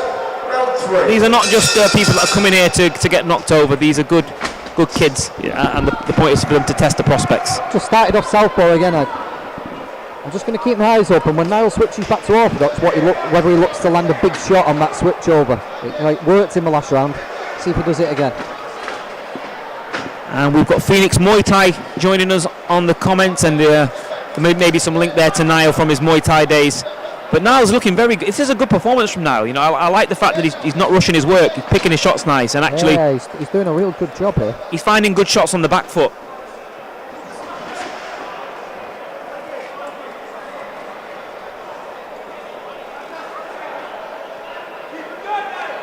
VAIDAS has got that proper look of a proper fighter, and you know, if you walk down the street, you'd know he was a boxer.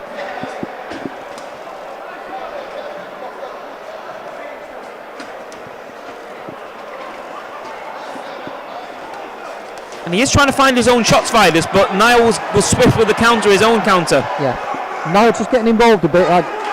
Nice combination there, nice little right hand on the end of it. With someone like Niall, we're looking for improvements, aren't we?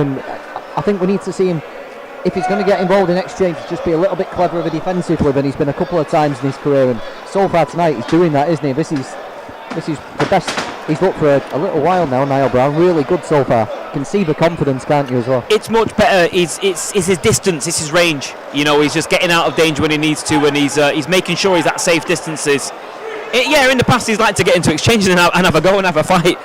I think that's just in him, isn't it? Yeah, I don't think he needs to. I think he's talented enough not to. Yeah. And maybe that's sunk in. Maybe he's realised he's been making it a little bit harder for himself, and he actually needs to. Some good work here out of the southpaw stance. He's doing a bit of a busting up job here on VAIDAS. He's breaking VAIDAS down systematically at the minute, is Niall. His feet are just stopping every now and then, VAIDAS, as well. He's usually a pretty awkward sort of shape and bouncing all the time and closing the distance, but I think he's struggling a little bit. Nice little attempt there, wasn't it, just to try and turn the tide, but it didn't seem to do much good. Well, the thing with someone like VAIDAS is, he's probably thinking, who's this like young kid in front of me here? Like, I've got to try and get him back a little bit, but you know, that's a testament to Niall, because he's doing a good job about boxing him. But yeah, VAIDAS he looks like he's getting almost a little bit frustrated in there.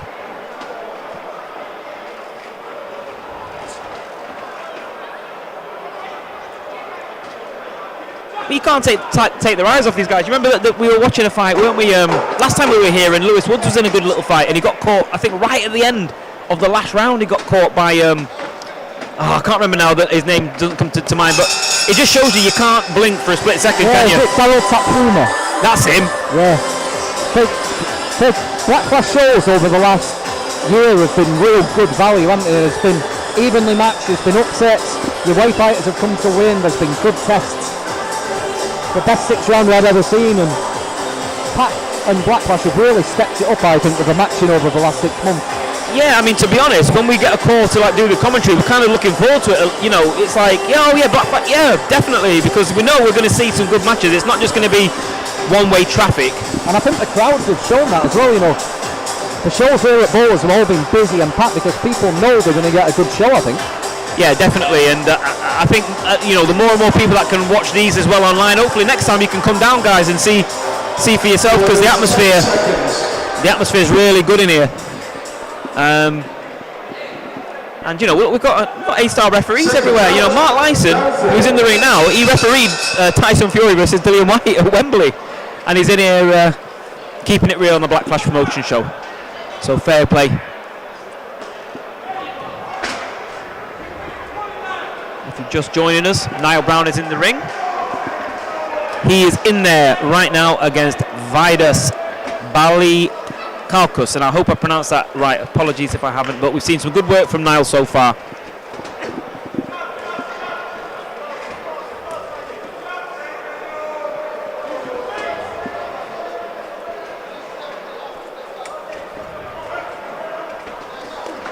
Oh, nice little right hook there as he stepped away from Brown. He's looking good tonight. Aki's nice and organised defensively. He's taking a lot. It looks like he can see every single thing that's coming his way. Yeah, his spidey sensors are on today. But you know, it doesn't look like he's getting VAIDAS out of there, because VAIDAS is a tough guy, conditioned.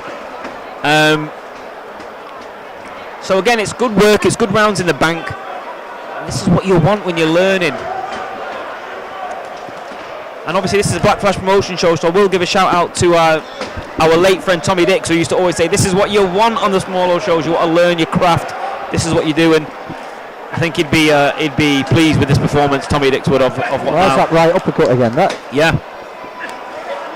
Really nice uppercut, picked it well.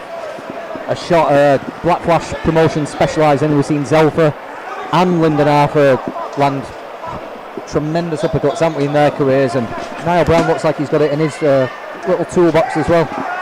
Well, back in the day, Lyndon, I can't remember who the fight was. It was here at Bowlers, and I said, any minute, right uppercut, and he boom, he landed the right uppercut, and it was a beautiful shot to win by knockout.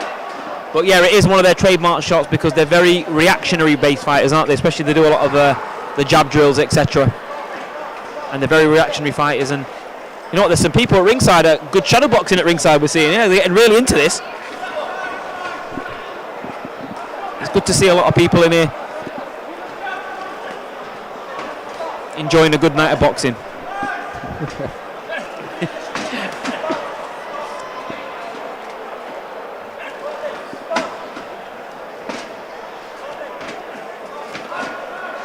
Well, the one thing VAIDAS will do is he will test your engine, because he's constantly in front of you, and he is always trying to get on the front foot. He's not having too much success, but he will test you in the engine department. I think being close is the safest place for him today as well, so he's going to be desperate to close that distance, isn't he, and get inside. You know what, his right eye is actually closing up quite bad, actually. Yeah, he's done a busting up job, Niall Brown here. He's been a couple of times when it's looked like if he could have just put a second burst on it, he could have really done some damage. I think it's a pretty good dismantling job he's doing here.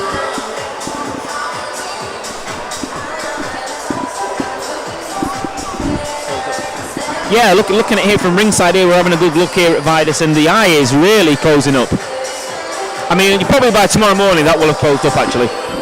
Well, when Niall boxed Jordan Branham, he stopped him inside, with that jab, wasn't it? It was at the end of the first round, just landed that jab constantly, and stopped him on a swelled eye after 3 minutes. And you know what? Jordan actually wants that rematch. Yeah. He said he wanted that rematch. But you know, that was a. I mean, boxing is such a tough game, isn't it? I mean, what you have to remember really is it's flesh and bone at the end of the day. And he is showing the scars there. So fair play to VAIDAS, because he has taken some shots. But pretty disheartened there. He got off his stool, didn't he? I think he got like a consolatory pat on the back. You know, his cornerman pushed him out for another 3 minutes. Looks a little bit disheartened. That right eye's a mess. The nose looks sore, and he's got an informed Niall Brown in front of him.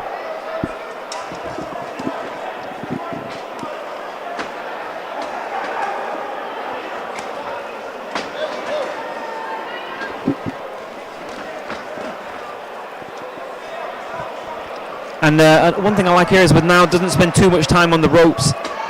If he feels the back of the ropes, he does what he needs to do to get into a safe position and gets his exit, because you don't want to be back to ropes a lot. I know it's fashionable to sort of use the rope-a-dope sort of stuff, but really it's not where you want to be. If any big-time promoters or maybe Pat himself are watching and they see that guy in the white shirt in the background, maybe we've spotted a little bit of raw talent from the guy in the crowd shadow boxing. You know what, he was going for it, and I think he needs to get carded. Oh, I definitely needs to get carded. Get him in the ring, but I agree with Anthony there, sign him up. Yeah, back to what's going on in the ring. We're seeing VAIDAS' face is a mess. It is a mess. I'm going to say the word surgical. It's quite surgical from Niall, this. Well, what did we say? The word we used at the start was we wanted to see a clinical Niall Brown, and I think that's exactly what he's been. He's taken very, very little, and he's landed cleanly, consistently. He's landed a variety of shots, and he's been composed while he's done it. Now, I know he's not getting shook to his boots, but is there an argument for his corner stepping in there, or is it just, you know, he's not getting hurt enough for that? Yeah, I think another sustained burst or two, and everyone's got a breaking point, haven't they? And VAIDAS looks like he's struggling. He's looked like he's been struggling for 3 or 4 minutes. It's a painful night for him, this, and if Niall can just find 1 or 2 more combinations, you never know, we might just see a stoppage.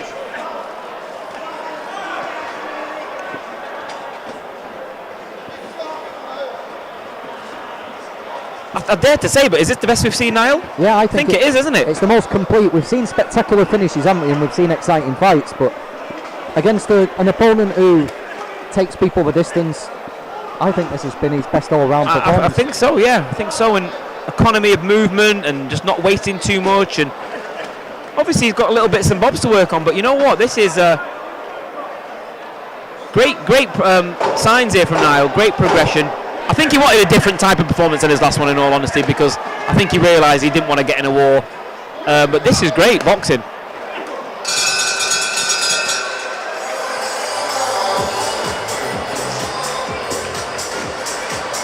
And if you're just joining us, we are at, well, shall I say the iconic? I think it's, you know, it has had some iconic fights and nights here, but the Bowlers Exhibition Centre in Manchester.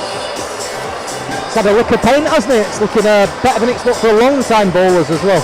It's looking good. It's looking good in here. And there's a good crowd in here to watch some good little scraps. Still to come. Hannah Bagley. I know she's got a lot of support, and well, she's got a lot in the building, but I'm sure there'll be a lot at home from her hometown of Blackpool. I think Hannah Bagley generates more comments on the live stream than any other fighter on the Black Flash shows. Well, let's see what happens then. Yeah, the support she's got's crazy. Yeah, she does. She has a lot of support. And then in the main event, LEYTON Collymore, and he's fighting KRISTARS ZULUGIS, which is why I got confused earlier, so apologies for that. But we're now seeing the fourth and final round. Niall Brown is in there with VAIDAS, and VAIDAS has shown a lot of bottle, but he is getting marked up. And Phoenix Muay Thai suggesting it's a very clean performance, and I think that's a good way to describe it. Yeah, it's a clean performance here from Niall. Looks like he's got plenty in the tank, Niall, as well. You know, if he does sense that VAIDAS was struggling a little bit towards the end of that round, well, you know what, he's really, all the so-called, home fighters, let's say, they've been really impressive tonight. They've been really good, and they've not been in there with mugs. They've been in with kids who we know around the circuit who will and can have a go if they're given if they see a sort of a chink in the armoury. So they've all had really good performances. And this from now, I like him southpaw,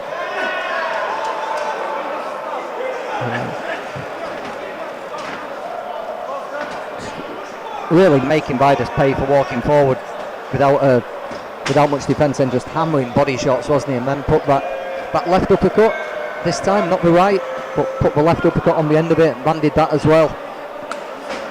Well, he's a tough nut, VAIDAS. I'm sure we'll see him once the swelling goes down back out again in a couple of weeks. And these guys are the salt of the earth. But he's still got to get through this round, because Niall is he's landing a lot more frequently.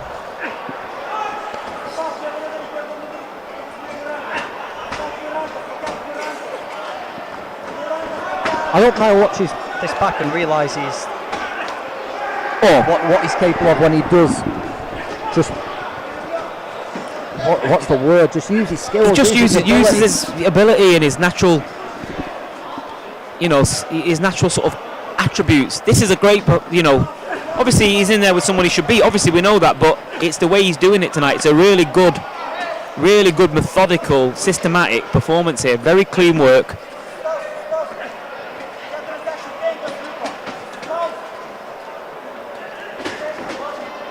He's not taken anything clean back, has he, from VAIDAS? And VAIDAS can throw them swinging, hooking sort of shots. Barely taken anything tonight. The defence has been 100% improved, I think. That is a good body shot. VAIDAS is doing well here, because these body shots, a couple of them, one from the southpaw stance as well, which got in earlier. Beautiful shots.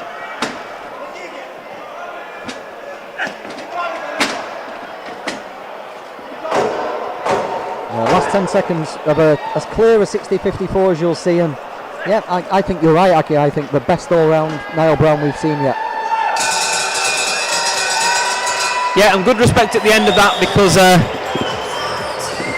these guys, these away corner guys here, they come in, they do a great job like that. He's stuck in there, he's given out 4 good rounds.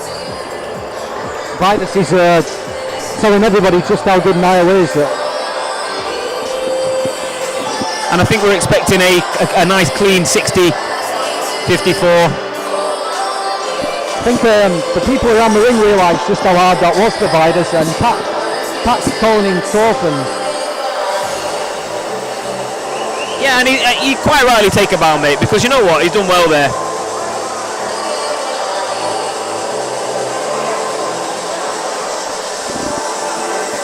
But a good clinical performance there from Niall.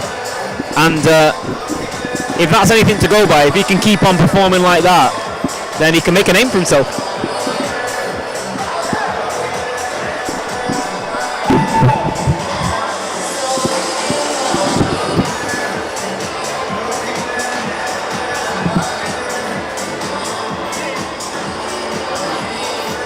Ladies and gentlemen, after 6 rounds of action, The referee Mark Lysel starts the contest 60 points to 54 for a winner. BRAY!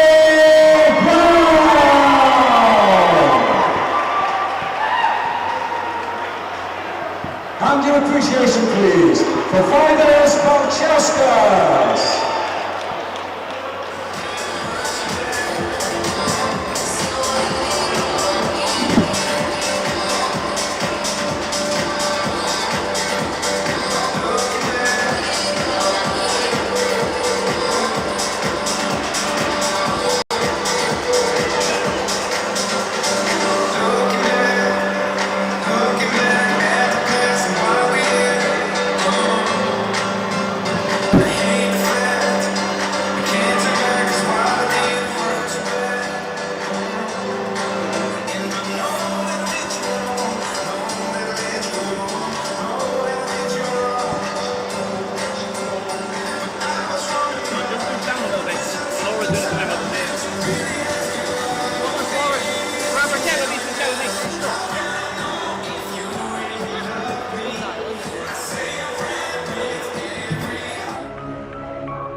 And please welcome her opponent to the ring, ladies and gentlemen, boxing out of Manchester, it's BAGGALEY, BAGGALEY!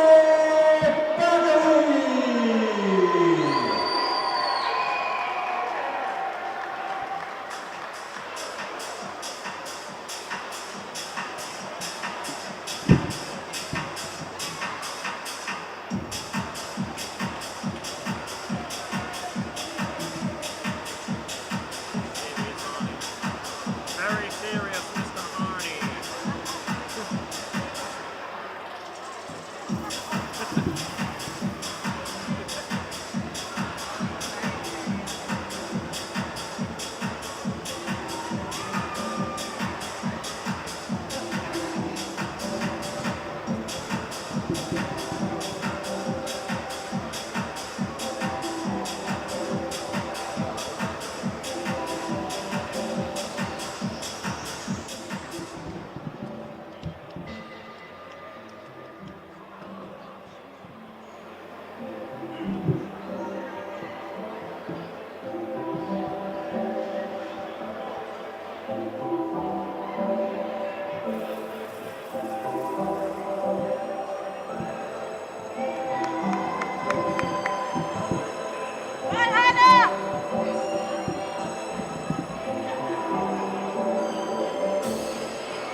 is for 2 minute rounds in the women's super welterweight division.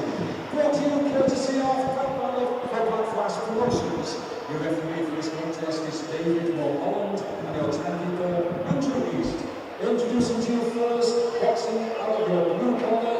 She was in white and blue shorts. Official weight takes 10 pounds and 5 ounces. Tonight she takes part in her 5th professional contest. From Madrid, Spain, Patricia Gonzalez. And opposing her across the ring, boxing out of your red corner. She wears the orange and blue shorts. Official weight takes 8 pounds and 9 ounces. She brings a professional record of 2 victories from 3 contests, 1 win coming by way of knockout. Boxing out of Manchester, by her hometown of Blackpool, it's Hurricane,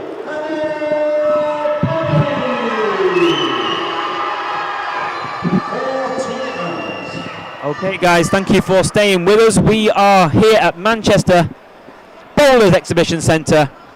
We've got Hannah Baggalley in the ring there, and she's about to go in there with Patricia Gonzalez. I'm Aki Kareem, I'm joined by John Evans, and we will also be hearing from Laura Cyclone Kelly as well, who's been sparring with Hannah. And I'll start off speaking to Laura. So Laura, you've been sparring with Hannah in the lead up to this camp.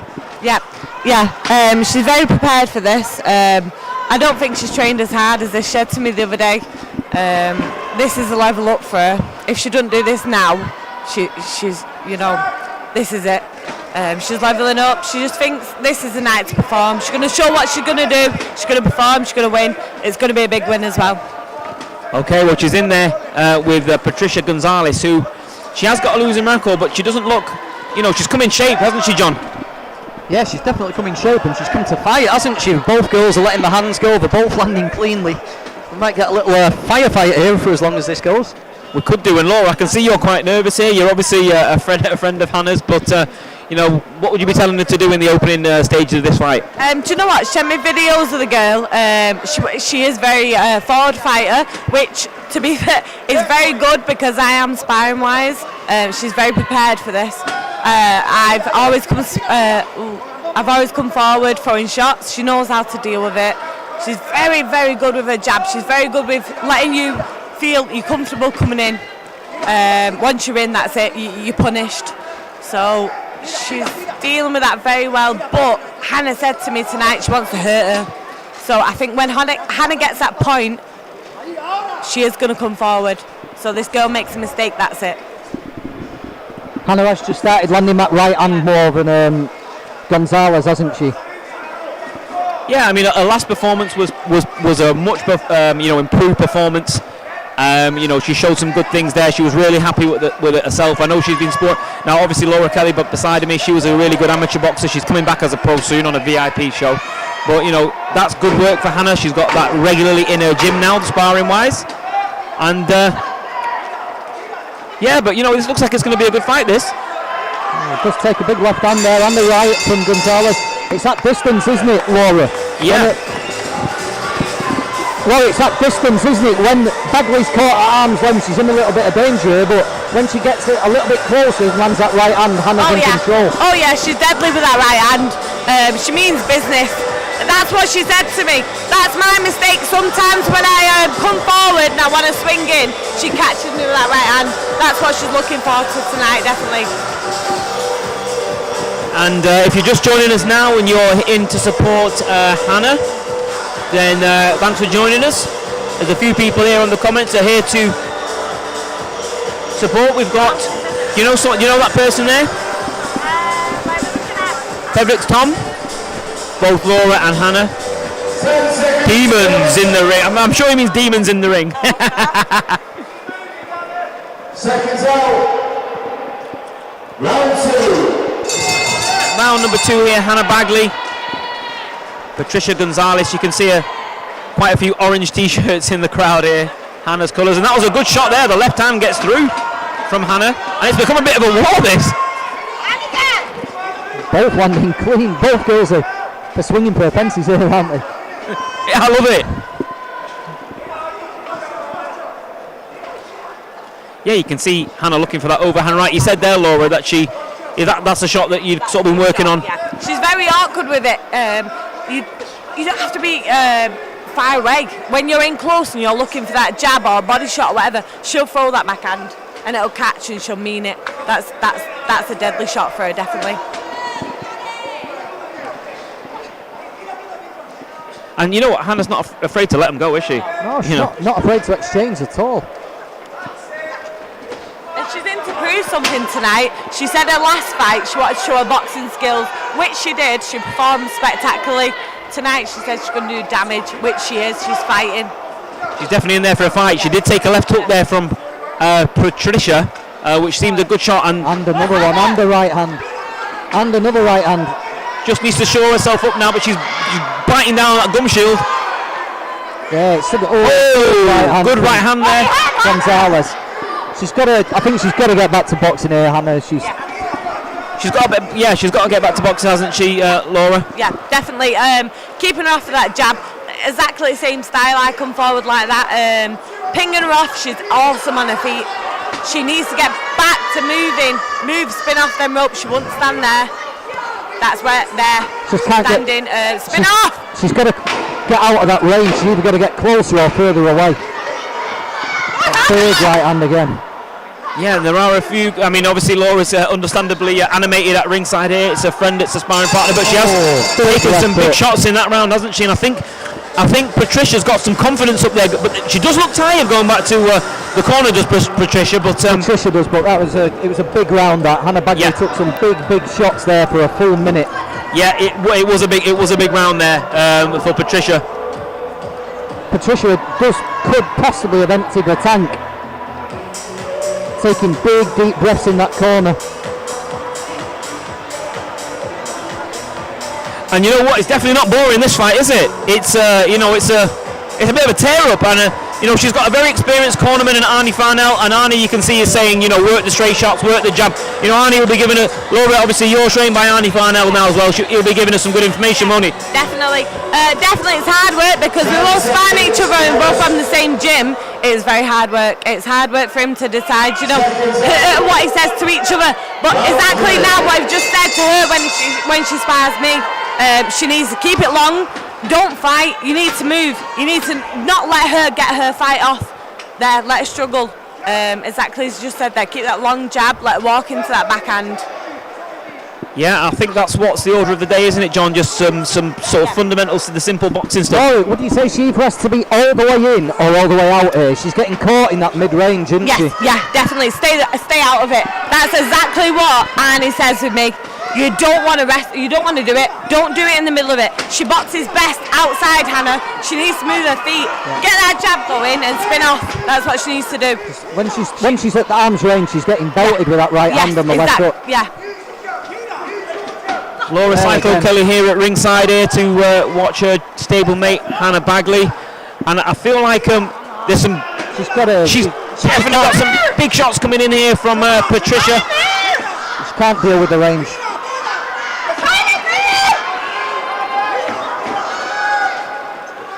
And it's quite a torrid round here from you, and some of these are pushing Hannah back, and she's shown a lot of grit to stay in there, John. But it's worrying signs at the minute, isn't it? Yeah, it's going wrong here for Hannah Baggalley. She just can't deal with that distance. She can't land the shots from the outside. She can't get close. She can't hold. Gonzalez is being accurate. She's not missing much. I think Gonzalez has been buoyed by some of her early success, and she's seen it get through, and she's thought, you know what, I can see some openings here. And Hannah's showing a lot of toughness, isn't she, Laura? Yeah, she is. She's standing, taking the shots, but it's not a good thing. She's trying to scrap, which she wanted to prove tonight, but right now it's not a good thing to do. She needs to get a jab off. She needs to move out of the way. Then left hooks and that backhand's coming straight through the middle. Yeah, and needs to get back into Arnie there and just regroup a little bit here, doesn't she? And there we go, guys. You're seeing an all-action fight here, and we are seeing Patricia Gonzalez here having a lot of success here against Hannah Baggalley.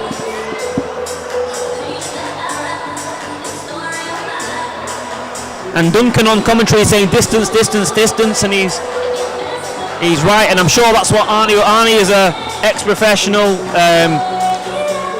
great career himself. He knows what he's doing, and I'm sure he's telling her the right things there.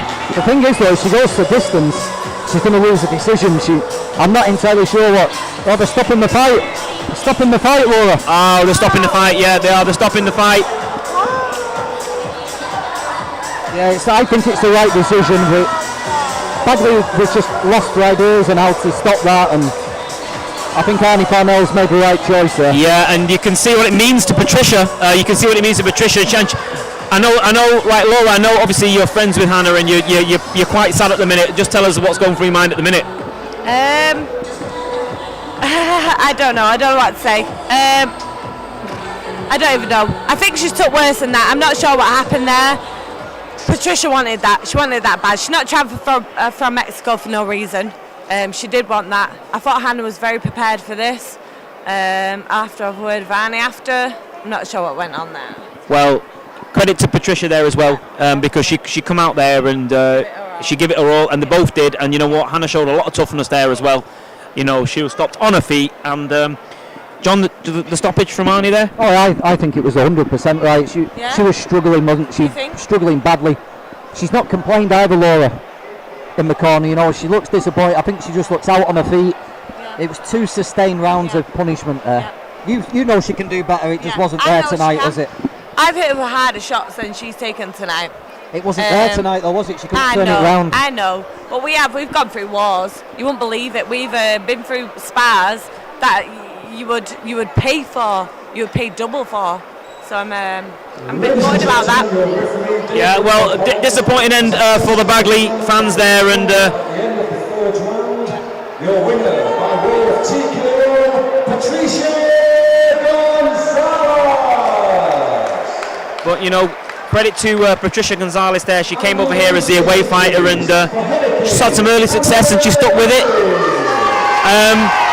Laura, well, sorry it's not gone the way that, you know, it was expecting to, but thanks for jumping on the commentary with us as well, and I'm sure there's always things to go back and look at on the drawing board, as I say, isn't there? Absolutely, it's early doors for her. It's a shame. She's had 2 losses there, but it's not the end of the road. She said she don't want too many fights too soon. She wants to build her way up. She's come from unlicensed, so there's plenty of time, but it is a shame. Yeah. Well, I know you're probably going to want to go and see her as well, aren't you, at some point? So, but you know, Laura Cyclone Kelly, look out for her. She's back. Her pro debut, she's back. And when are you going to be back? September the 23rd. We're definitely on it. Definitely 100%. But yeah. All right, look out for Laura Cyclone Kelly. Follow her on Instagram, follow her on everything. Laura, see you. Take care. Well, there you go, John. It doesn't always go the way you want it to go, but again, this is what I mean, properly matched shows, and I'm sure Hannah will be back. We've got a special guest, Aki. Oh, I thought we've got a guest joining us. We've got Pete Naylor joining us. Pete, great performance earlier on, mate. We always love the big boys, the heavyweights. You come on there, and I think they're going to set a camera up as well for us. Yeah, well, we're going to keep talking. They're going to set a camera up for us, so just hold fire. In a second, you're going to hear from Pete Naylor. John, great performance from Pete earlier, wasn't it? Yeah, Pete, that's the best you've looked. It must be the best you've felt as well. Best I've felt, yeah. I've lost 2 stone, and I hope it showed in my performance tonight. I felt really good. That's what, when you watch it back, that's what we were saying. You look so much more composed. You were thinking about what you were doing. Yeah. The cardio was different level. Everything. You looked a different fighter. I felt great. I've been doing like 6 to 8 rounds with David Allen for the past 2 months. And it's helped me massively. Pete, give a wave to everybody in there because you had a lot of support on the stream. You know what, we absolutely love to see the heavyweights. The way you're built like a tank. Yeah. But tonight, I mean, I used to have a body like yours. But you built like a tank, but you showed a lot of mobility tonight. Yeah. That's what I've got. People think, when you first see me, they think, he's too big, he can't move. But as you can see tonight, I told you before, I was just looking at put a performance, and that's how I can move, and I'll only get better than that, to be honest with you. So. What have you learned from Dave doing all those rounds? He's just a very, very good fighter. Don't underestimate him. You know what I mean? He's very, very good, and he's just brought me along, and I just feel good from it. You know what I mean? So, and I hope it showed in there tonight. Yeah, I've been working with Pat on my jab, and I felt my jab was good last night from southpaw and orthodox. So. Yeah, I was just happy with my performance. Last 2 performances I haven't been that happy with because the fact is I was too heavy. 19 stone odd, it's too heavy. Now 17 stone odd, I feel fresh, I feel throw a lot of combinations, I throw a lot of punches, and I felt great, to be honest with you. Yeah, Pete, I mean, John and I were commentating on the fight, and what we noticed about you is, you know, on that type of a performance, you know, you could actually be asking questions of some of these fighters who are in and around that central area title level. Is that a big ambition for you? That is what I want in the central area. I think we're going to try and get a 6-rounder next, and then one more, and I think we're going to put in for central area. But I think I can, and that's what I think I can definitely get a central area, and that's what I'm looking for. Can you compare how you felt after beating Jake tonight to after you felt after beating Jake on your debut? Can you feel the difference in performance? I felt the difference. I thought I could have done another 2 rounds easily at that pace. So you could see me in corners walking backwards and forwards. I weren't tired. I set a good pace, and I put it on him when I wanted to put it on him, and my shot selection were good. I wasn't wasting a lot tonight, whereas before I'd been smothering my work all the time. I'd been laying too close. Like tonight, I kept my distance in that short to mid, and I thought I did well. You know, when you fought Greg's, that was like a tear up basically. This was a much more educated performance. You box well, you box nice, so you look very comfortable. You look like you were enjoying it. Yeah. There's been such a big improvement in such a short space of a time. So what do you put that down to?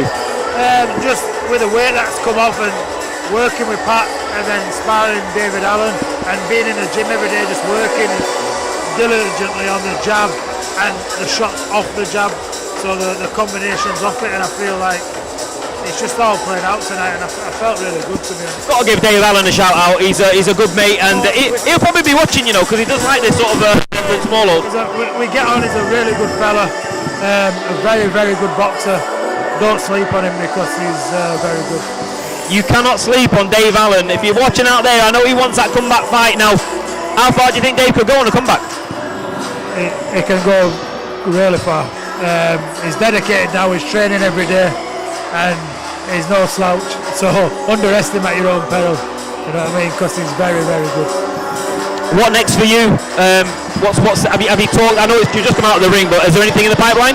I don't know, because the opponents keep pulling out. So it's like we don't know how quick. You know, like Pat don't want to move me like too fast. But I want to step up next time. I don't want to box these type of people. I want somebody that's going to try and do something back.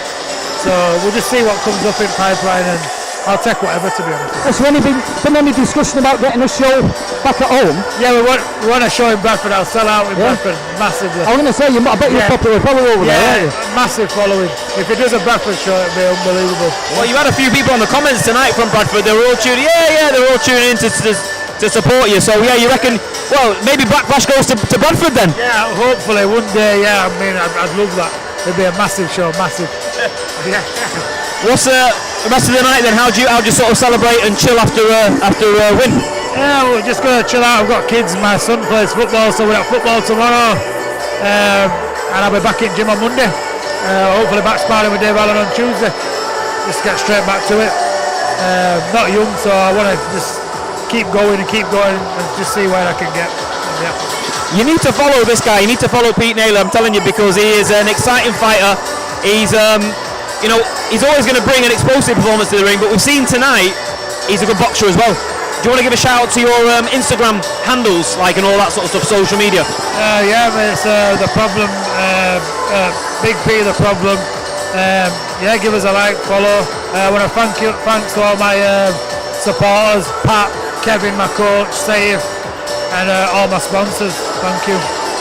All right, there you go, guys. Pete Naylor, make sure you follow his journey. I think it's time for our main event.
After this one is a call to the ring, ladies and gentlemen, from Oregon, LEYTON.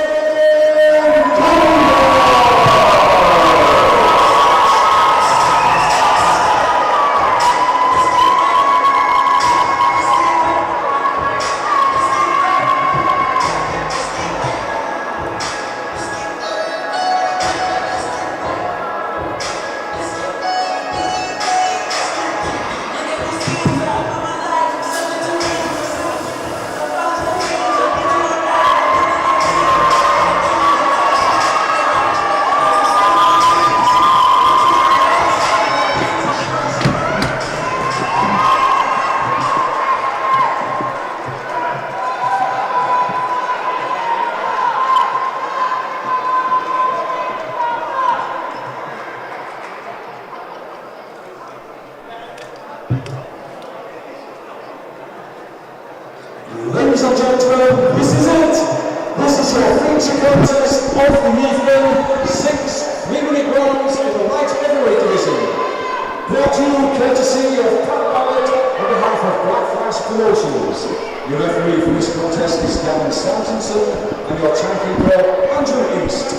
Introducing first, boxing out of your blue corner, who has the blue, white and gold shorts, official weight 11 stone, 3 pounds and 8 ounces. He's a veteran of 51 professional contests, boxing out of Wakefield, KRISTARS, ZULUGIS. And opposing him across the ring, boxing out of your red corner, wears the black and silver shorts, official weight 12 stone, 3 pounds. He had a distinguished career in kickboxing, where he won multiple titles, including prestigious English, British and European championships. As a professional boxer, he's undefeated, 5 victories and 1 draw. From Oregon,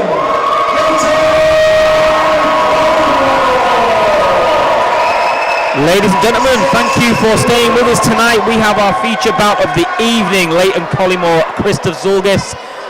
We're here in Manchester, the Black Flash Promotions show. I'm Aki Kareem. I am joined by John Evans. And John, it's been a really good night of action. And now we're into the main event time. Yeah, really good so far. Couple of really standout performances from young prospects. An upset win last time out, and last time we saw Leyton COLLYMORE, he was in World War III, wasn't he, on a Black Flash show? So let's see what the main event brings. Yeah, I think he's looking for a different type of performance. I mean, It was a great fight for us, the 6th rounder with Bahadur Karami, but I think he's looking for a different performance tonight. He's looking to, because you know what, he's got a lot of skills. Good switch hitter, good power, picks shots nicely. So hopefully we see more of that from him tonight. Also, we've been getting some great sparring. He's moved to Arnie's gym in Failsworth. He's been getting some good sparring over there. I've had the pleasure to watch it a few times. And he's got a lot of support here on the comments, so big up everyone who's joined in. There's a lot of love hearts on the comments there, so there we go. But yeah, the Karami fight, you don't want any more than one of those in your career. Like I've said before, it's the best 6th rounder I've ever seen, but it was a horribly hard fight. Ended up in a draw. So that was 5 months ago now. So coming back against KRISTARS ZULUGIS, who we've seen over here quite often. We've seen him with a who's who of young prospects. Tom Rafferty got him out of there in a couple of rounds. Macaulay McGowan went the distance. Shaquille Day went the distance. So you can see what you're going to get from ZULUGIS. Yeah, again, I think he's got 8 wins, 8 pro wins to his name. Yeah, so actually, it's not bad, Yeah, it's a good opponent to come back against. Definitely, it's not a soft touch sort of opponent, and that's the whole point of these small old shows, trying to get in proper matches. And obviously, there's not the massive telly budget, but I think the Black Flash are doing a really good job of doing that. COLLYMORE isn't one to coast to it. Takes a right hand from Took the right hand, but you know what? I think that's G'd him into action. And yeah, he's not the type to coast to a decision if he can do it. COLLYMORE's going to try and get whoever's in front of him out of there, isn't he? He's got an interesting style because he looks quite lethargic, but then suddenly boom, boom, boom, and he explodes into action.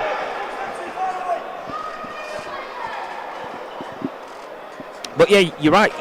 KRISTARS ZULUGIS did get through with a good right hand, but I think more than anything, it just woke Leyton up a little bit. Yeah.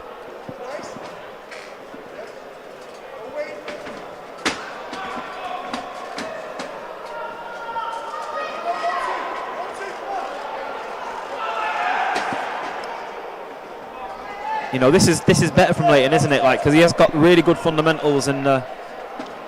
Yeah, lots of feints, very relaxed, isn't he? He's nice and loose, not loading up on anything, not swinging away. Just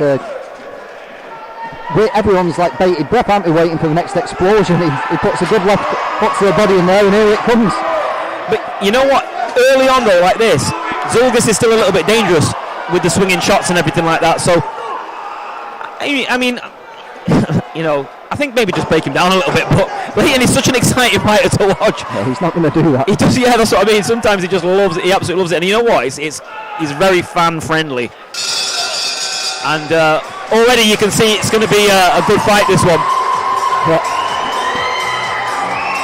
Certainly not gun shy after getting involved in that brawl last time out. Leighton Collymore. He's a pure fighter, this guy, Leighton. You know what? He again, like Niall, he comes from the Muay Thai background. I believe he was actually up there at world level in the Muay Thai. He was seriously a good operator. But obviously, you know, the world of Muay Thai, there's not as much money in boxing, and I understand why a lot of mixed martial artists come over into boxing, because there's potentially more money to earn if you get that lucky break. But you've got to get a lucky break as well, haven't you, at some point? That's it, yeah, lucky break. I mean, there are some skills which are transferable, aren't they? But I think you need to be matched with the right opponent, look good once, and then you can go from there if you get that lucky break, can't you? Yeah, exactly. There's no point. I don't think there's much point in guys of a certain age who've been at a certain level just treading water against the same old journeyman for 12 fights. You know, they're not going to relearn the whole style, are they? The style's either going to work or it's not. And it's good to see people like Collymore putting it on the line against aggressive fighters like KRAJEVSKIJ last time, and coming back out and being aggressive again. You know, this is his style. It's either going to work or it's not, and Collymore's going to find out. I think he's very comfortable in like just in general in combat. You know, he's always part of, you know, when I used to watch him sparring at Northside and then at Arnie's. These are, you know, he gets in there. He doesn't mind who's there. He'll fight. He'll get in there and spar with anyone. And he's got that. And what I mean by that is he doesn't get nervous before sparring. You know, a lot of times you see kids and they're getting nervous. Oh, who am I sparring? And you can see he brings that into the ring. Comfortable in the chaos. Comfortable in the chaos, exactly, yeah. Don't start doing the Teddy Atlas fireman speech to me though, please.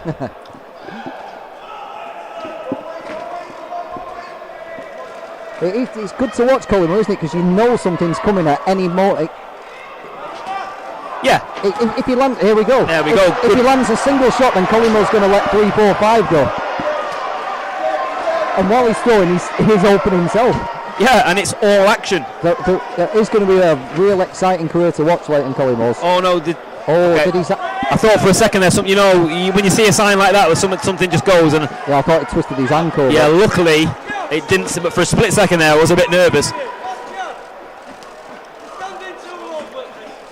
But Kristaps Zulugis himself he has won in the past by stoppage, and you know the man's in shape at the end of the day. And it just takes one of them swings to get through, middle of an exchange, boom, you don't see it, and it can change the course of a fight.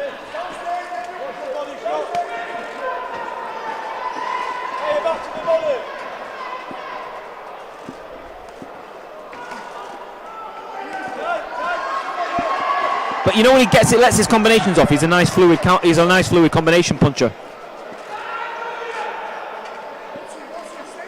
Yeah, Zulugis, you can tell that Zulugis is braced for an explosion, can't you? I think Leighton's just waiting for a jab or something to come over the top of, but failing that, he does bring the action himself. But one thing Collymore's not going to give you is a rhythmic jab that you can read and work off, is it? That's not going to happen, you know. I think you've got to be prepared to let your hands go in exchanges with Leighton Collymore. He's quite unorthodox, actually. Yeah, if that's what you're getting at. Yeah, he's quite an unorthodox. He sets an unorthodox tempo. Shots come from angles that you don't expect. Oh, it's great to watch, though. Oh, great to watch, yeah.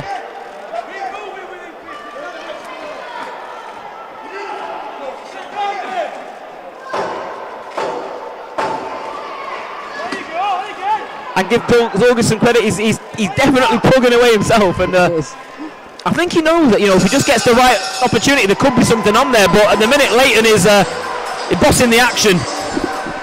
Yeah, I suppose Zulugis will be hoping to just stay intact for long enough for Collymore to slow down a bit, and when Collymore does let his hands go, there might just be that split second longer to react. If you're just joining us, we've seen successful professional debuts from Garth Ward Jr. and George KILLEEN. We've seen nice performances from Niall Brown, Paulie De Silva, sorry, not Paulie De Silva, Mauro De Silva, of course Paulie De Silva is his father. We've seen an upset. Hannah Baggalley lost, she was pulled out by her corner. We're now seeing Leyton Collymore. Oh, of course, we had heavyweight Pete Naylor in a good performance as well. And of course now we're seeing the main event, Leyton Collymore. It's been a good night of action, and I think people who've tuned in to watch a bit of small hall boxing have not been disappointed, that's for sure.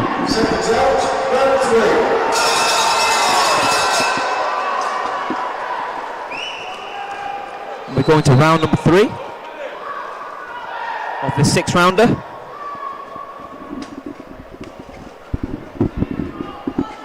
John, I think you're right. I think the crowd is just waiting in anticipation because they know it's going to catch fire at any second. There's going to be some exciting fights in Collymore's career, isn't there? Well, yeah. I mean, if that 6th rounder we saw was anything to go by, I mean, it's such a shame it wasn't on TV in a sense, because can you imagine if that had come on as a float just before a big fight? Can you imagine that would how hyped it would have got the crowd? I'd be looking to put him on. I would. I'd be looking to put him on the big shows in chief supporting bouts, yeah, just to keep the crowd and wake them up before I think he's made for it. But to get to that stage, he's got to keep winning. Yeah, you've got to keep winning, and you've got to bide your time, and hopefully that lucky break does come. It's great that you can get out on these Black Flash shows nice and regularly, and hopefully the word will travel. He's in there with KRISTARS ZULUGIS. Obviously the job's not done yet, anything can happen. Nice little sort of up jab uppercut, wasn't it? Left-handed. Good there, he made some space and went back again, second phase. Right, and big left hook to the body, and ZULUGIS just grabs hold of Collymore. I mean, there was a bit of a hurricane there, so the probably best thing to do was grab on. I mean, that's ZULUGIS using his experience, just trying to slow the pace down there. And it does look like ZULUGIS knows he's in a fight here.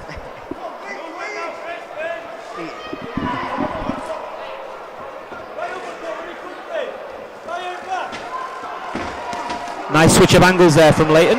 Yeah, he just touched him and switched his feet. And some good slipping and sliding as well, because ZULUGIS meant business with those hooks. ZULUGIS is just gambling on landing something big in one of these exchanges. Yeah. ZULUGIS literally threw the haymakers there, didn't he? But you know what, fair play, because it shows he wants to win, he's got ambition, and he's not just coming here to just lay down, take a paycheck and off he goes. It's good. I thought that momentarily dipped his legs, but it didn't. I think he was just in a defensive posture, but Leyton's going through the gears a little bit, a bit of the razzle-dazzle coming out here, and it's good this.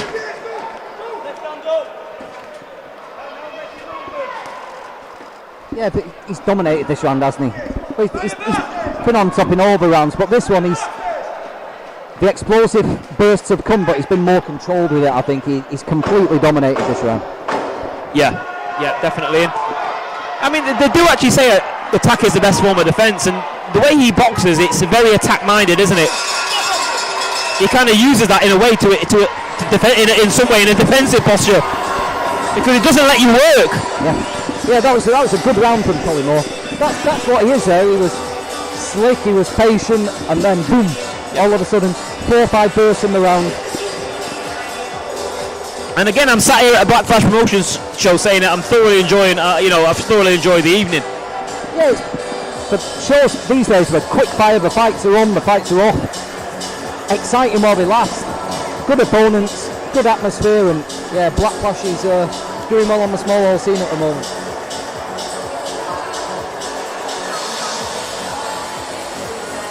And there's people who are enjoying it. Duncan, I'm loving the comments, mate, appreciate them. And thank you for watching. And you know what? You're right, Duncan, it's been a good card, it's been well matched. And we've seen some entertaining scraps, some good performances, an upset. What more do you want from a night of small hall action here? And Leyton is I don't think he minds moving fast, you know. I think he's up for anything, really. I think he's that type of guy. Yeah, let's just push Collymore on, I say. Just step him up a little bit each time and just see where he can get to. That style makes him vulnerable, but it makes him really exciting. You'd imagine, given his athleticism and, as you said, being happy in the ring and comfortable in the combat, he's going to get the better of most. There will be some people who can pick clean shots and give him real trouble, but he's going to be a real handful for everybody. Well, the thing is, he has shown us what a sort of heart he's got, and so you know, I can just say one word: excitement. You're going to get excitement with this kid. And if you put him in a fight where he knows he's under threat, yeah, then you're going to get a different animal as well, aren't you? Well, his natural instinct is to fight back, isn't it? If anyone hasn't seen that fight that he fought with Bahadur Karami, go and watch it on the Black Flash YouTube channel. It'll be there somewhere, I believe. But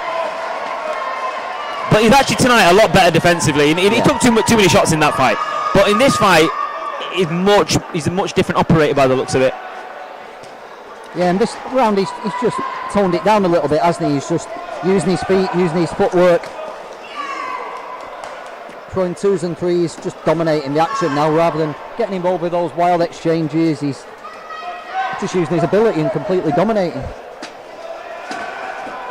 So just there as well, just he didn't lose his position there. He a couple of jabs and he just took a half step back and just saw what was coming back.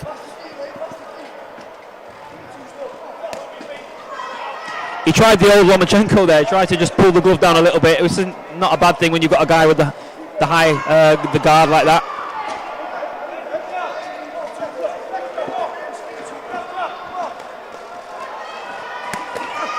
And he explodes into action a little bit there.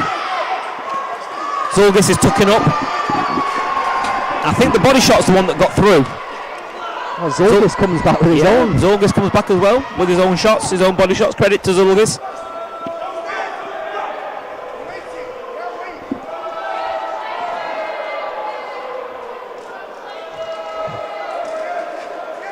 He's got a nice uppercut, Leighton. He throws it, but it's quite hard to get through at the minute because Zulugis is really tightened up. And just as I say that, the action does open up a bit. Oh, some good shots, good exchanges going in here. Yeah, that right. Just as you were talking about the right uppercut, it came from his boots, didn't it? Zulugis landed a little left hook in that exchange, but if Collymore gets tagged, he's coming back with 3 and 4. I'll tell you something, some good exchanges here, and we're loving this. It's a great little end of the night fight. This Leighton Collymore. If you're tuning in now, stay with us because he's good to watch, Leighton, and Zulugis is playing his part as well.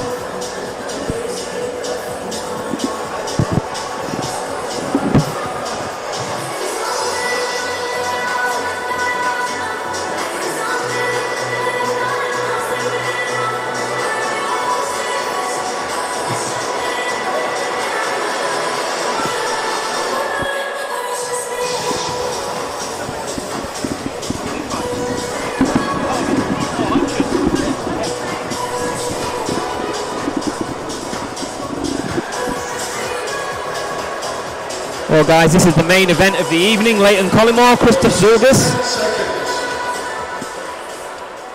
Thanks for staying with us. Seconds out, round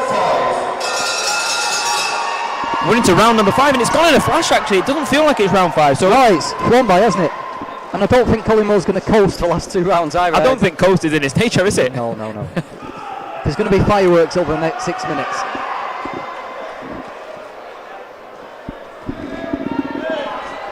I think Arnie will like working with a fighter like this as well because Arnie was a very aggressive boxer.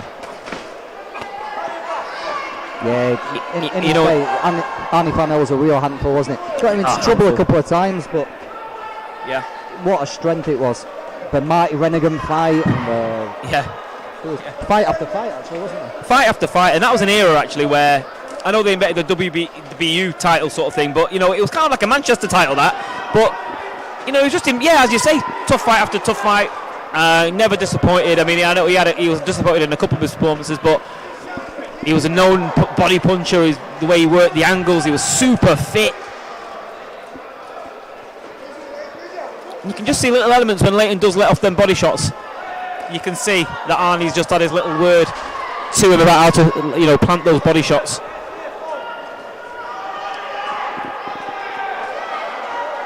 Again, everyone here is just playing that waiting game, aren't they? Yeah. Just waiting for the hands to go from Collymore. Waiting for something to explode. I mean, Leighton's had really good sparring over the years as well. I saw him with a really good spar with Tom Rath the other day. Obviously, he's got Jimmy Kelly in his gym, who's a class operator, so he's definitely seen some good looks in there. And I think we're all waiting with bated breath to see what the next explosion of action will be. Yeah, Jimmy Kelly's ideal to have in the gym. He's a smart guy, Jimmy, a sensible fella, probably a real good sparring partner. Yeah, and he's very hard to hit as well. Yeah. I've seen he's very hard to hit, so it's good practice for everyone in there.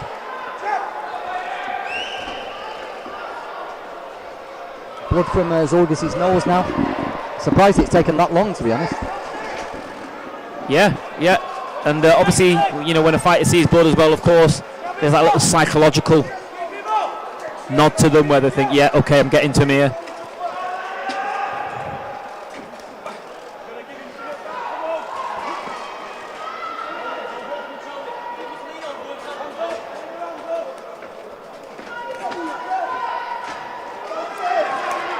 And I think he's actually getting to Zulugis here. That was a good right uppercut there, because Zulugis' shot output's gone down.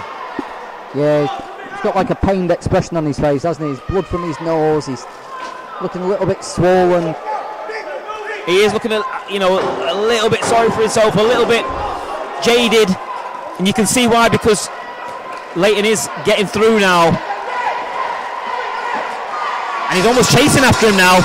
I think he can feel that chasing momentum, and I think the sixth round could be a torrid one for Zulugis. Yeah, Collymore's not going to coast this. Collymore's going to go for a finish. Definitely. He's just going to look at Zulugis in the corner here.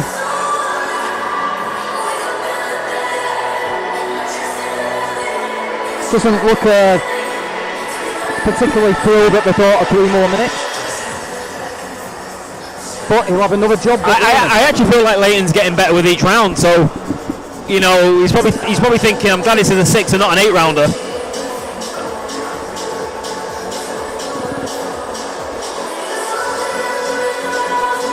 Again, I do think this is probably as good as I've seen Leighton, just as a whole package. Mainly defensively, you know, he's not taking anything, and especially coming back after a war where you're taking shots. This is the perfect sort of comeback fight. Yeah, he's not completely changed. Well, he's not changed his style. He's just been more sensible about it. Yeah, more sensible. He's picked shots. He's picked the shots in the right spaces, in the right places as well.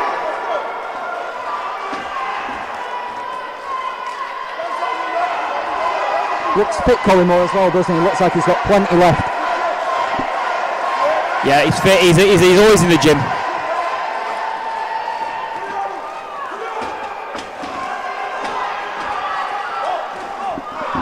And I think he feels very confident and comfortable in there now. So I think at some stage in this round we're going to see him really put the pedal to the metal.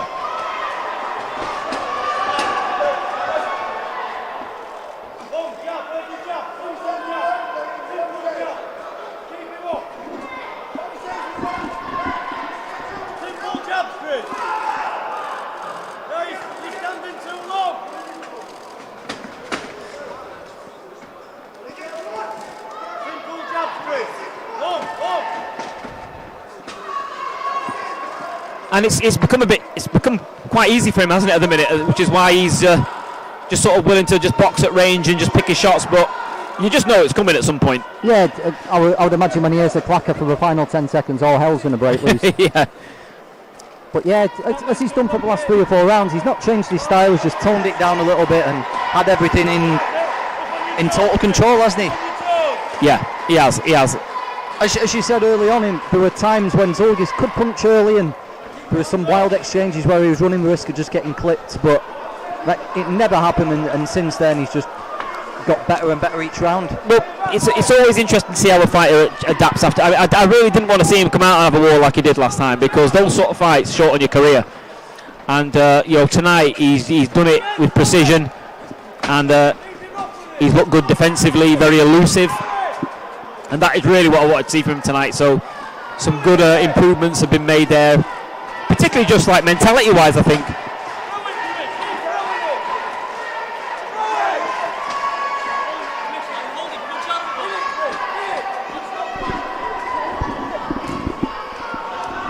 just winding down now, aren't we? It's definitely going to be a victory for Collymore.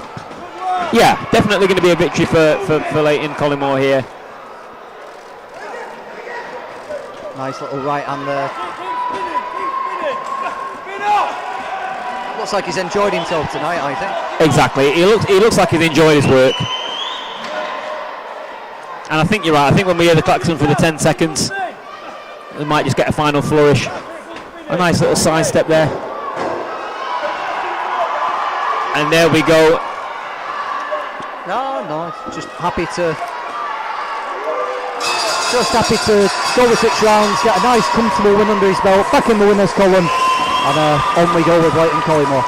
There we go, a good 6 rounds there to round off a good evening of boxing. Well done to... Enjoy that? Yeah man, we enjoyed that. Just asking us if we enjoyed that, Leyton is, and yeah, we did, we enjoyed it. It was a good bout, and well done to ZULUGIS as well, who played his part in that, and you know, really appreciate you joining us tonight on the stream. Everyone who's joined in to watch your fighter, your support is valuable, very, very valuable. And the next voice you hear will be Steve Reed with the official confirmation of Leyton's win on Darren Sargent's scorecard. And it's been a great evening. We'll see you again next time.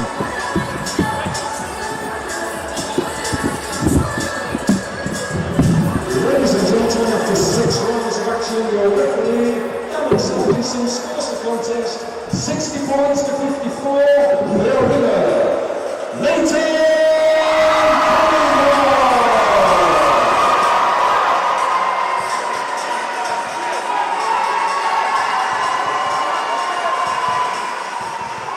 And your appreciation, please, for KRISTARS.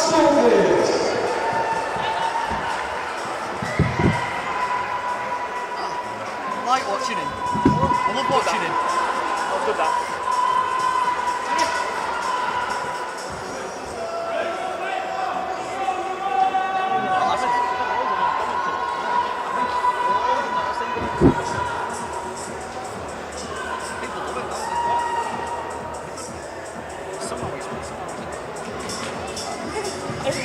Everyone, they never fail. They're really good. Wow.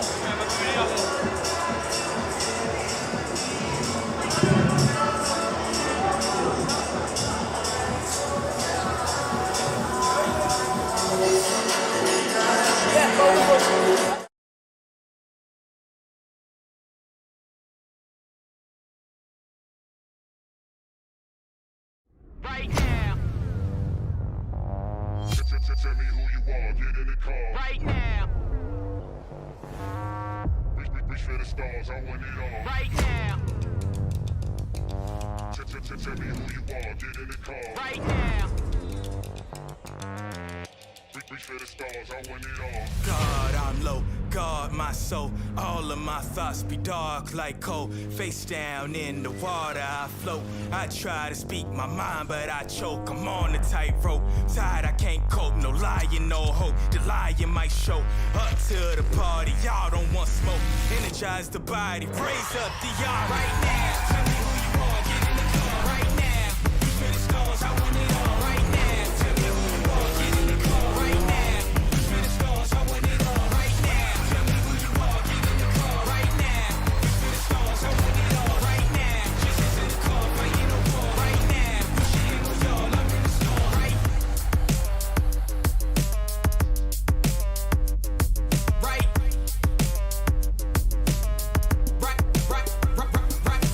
now. Right now.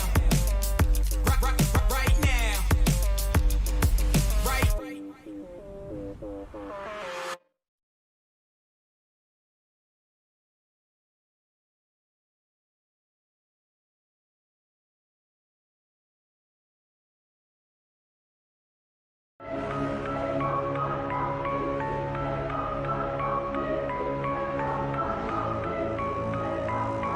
She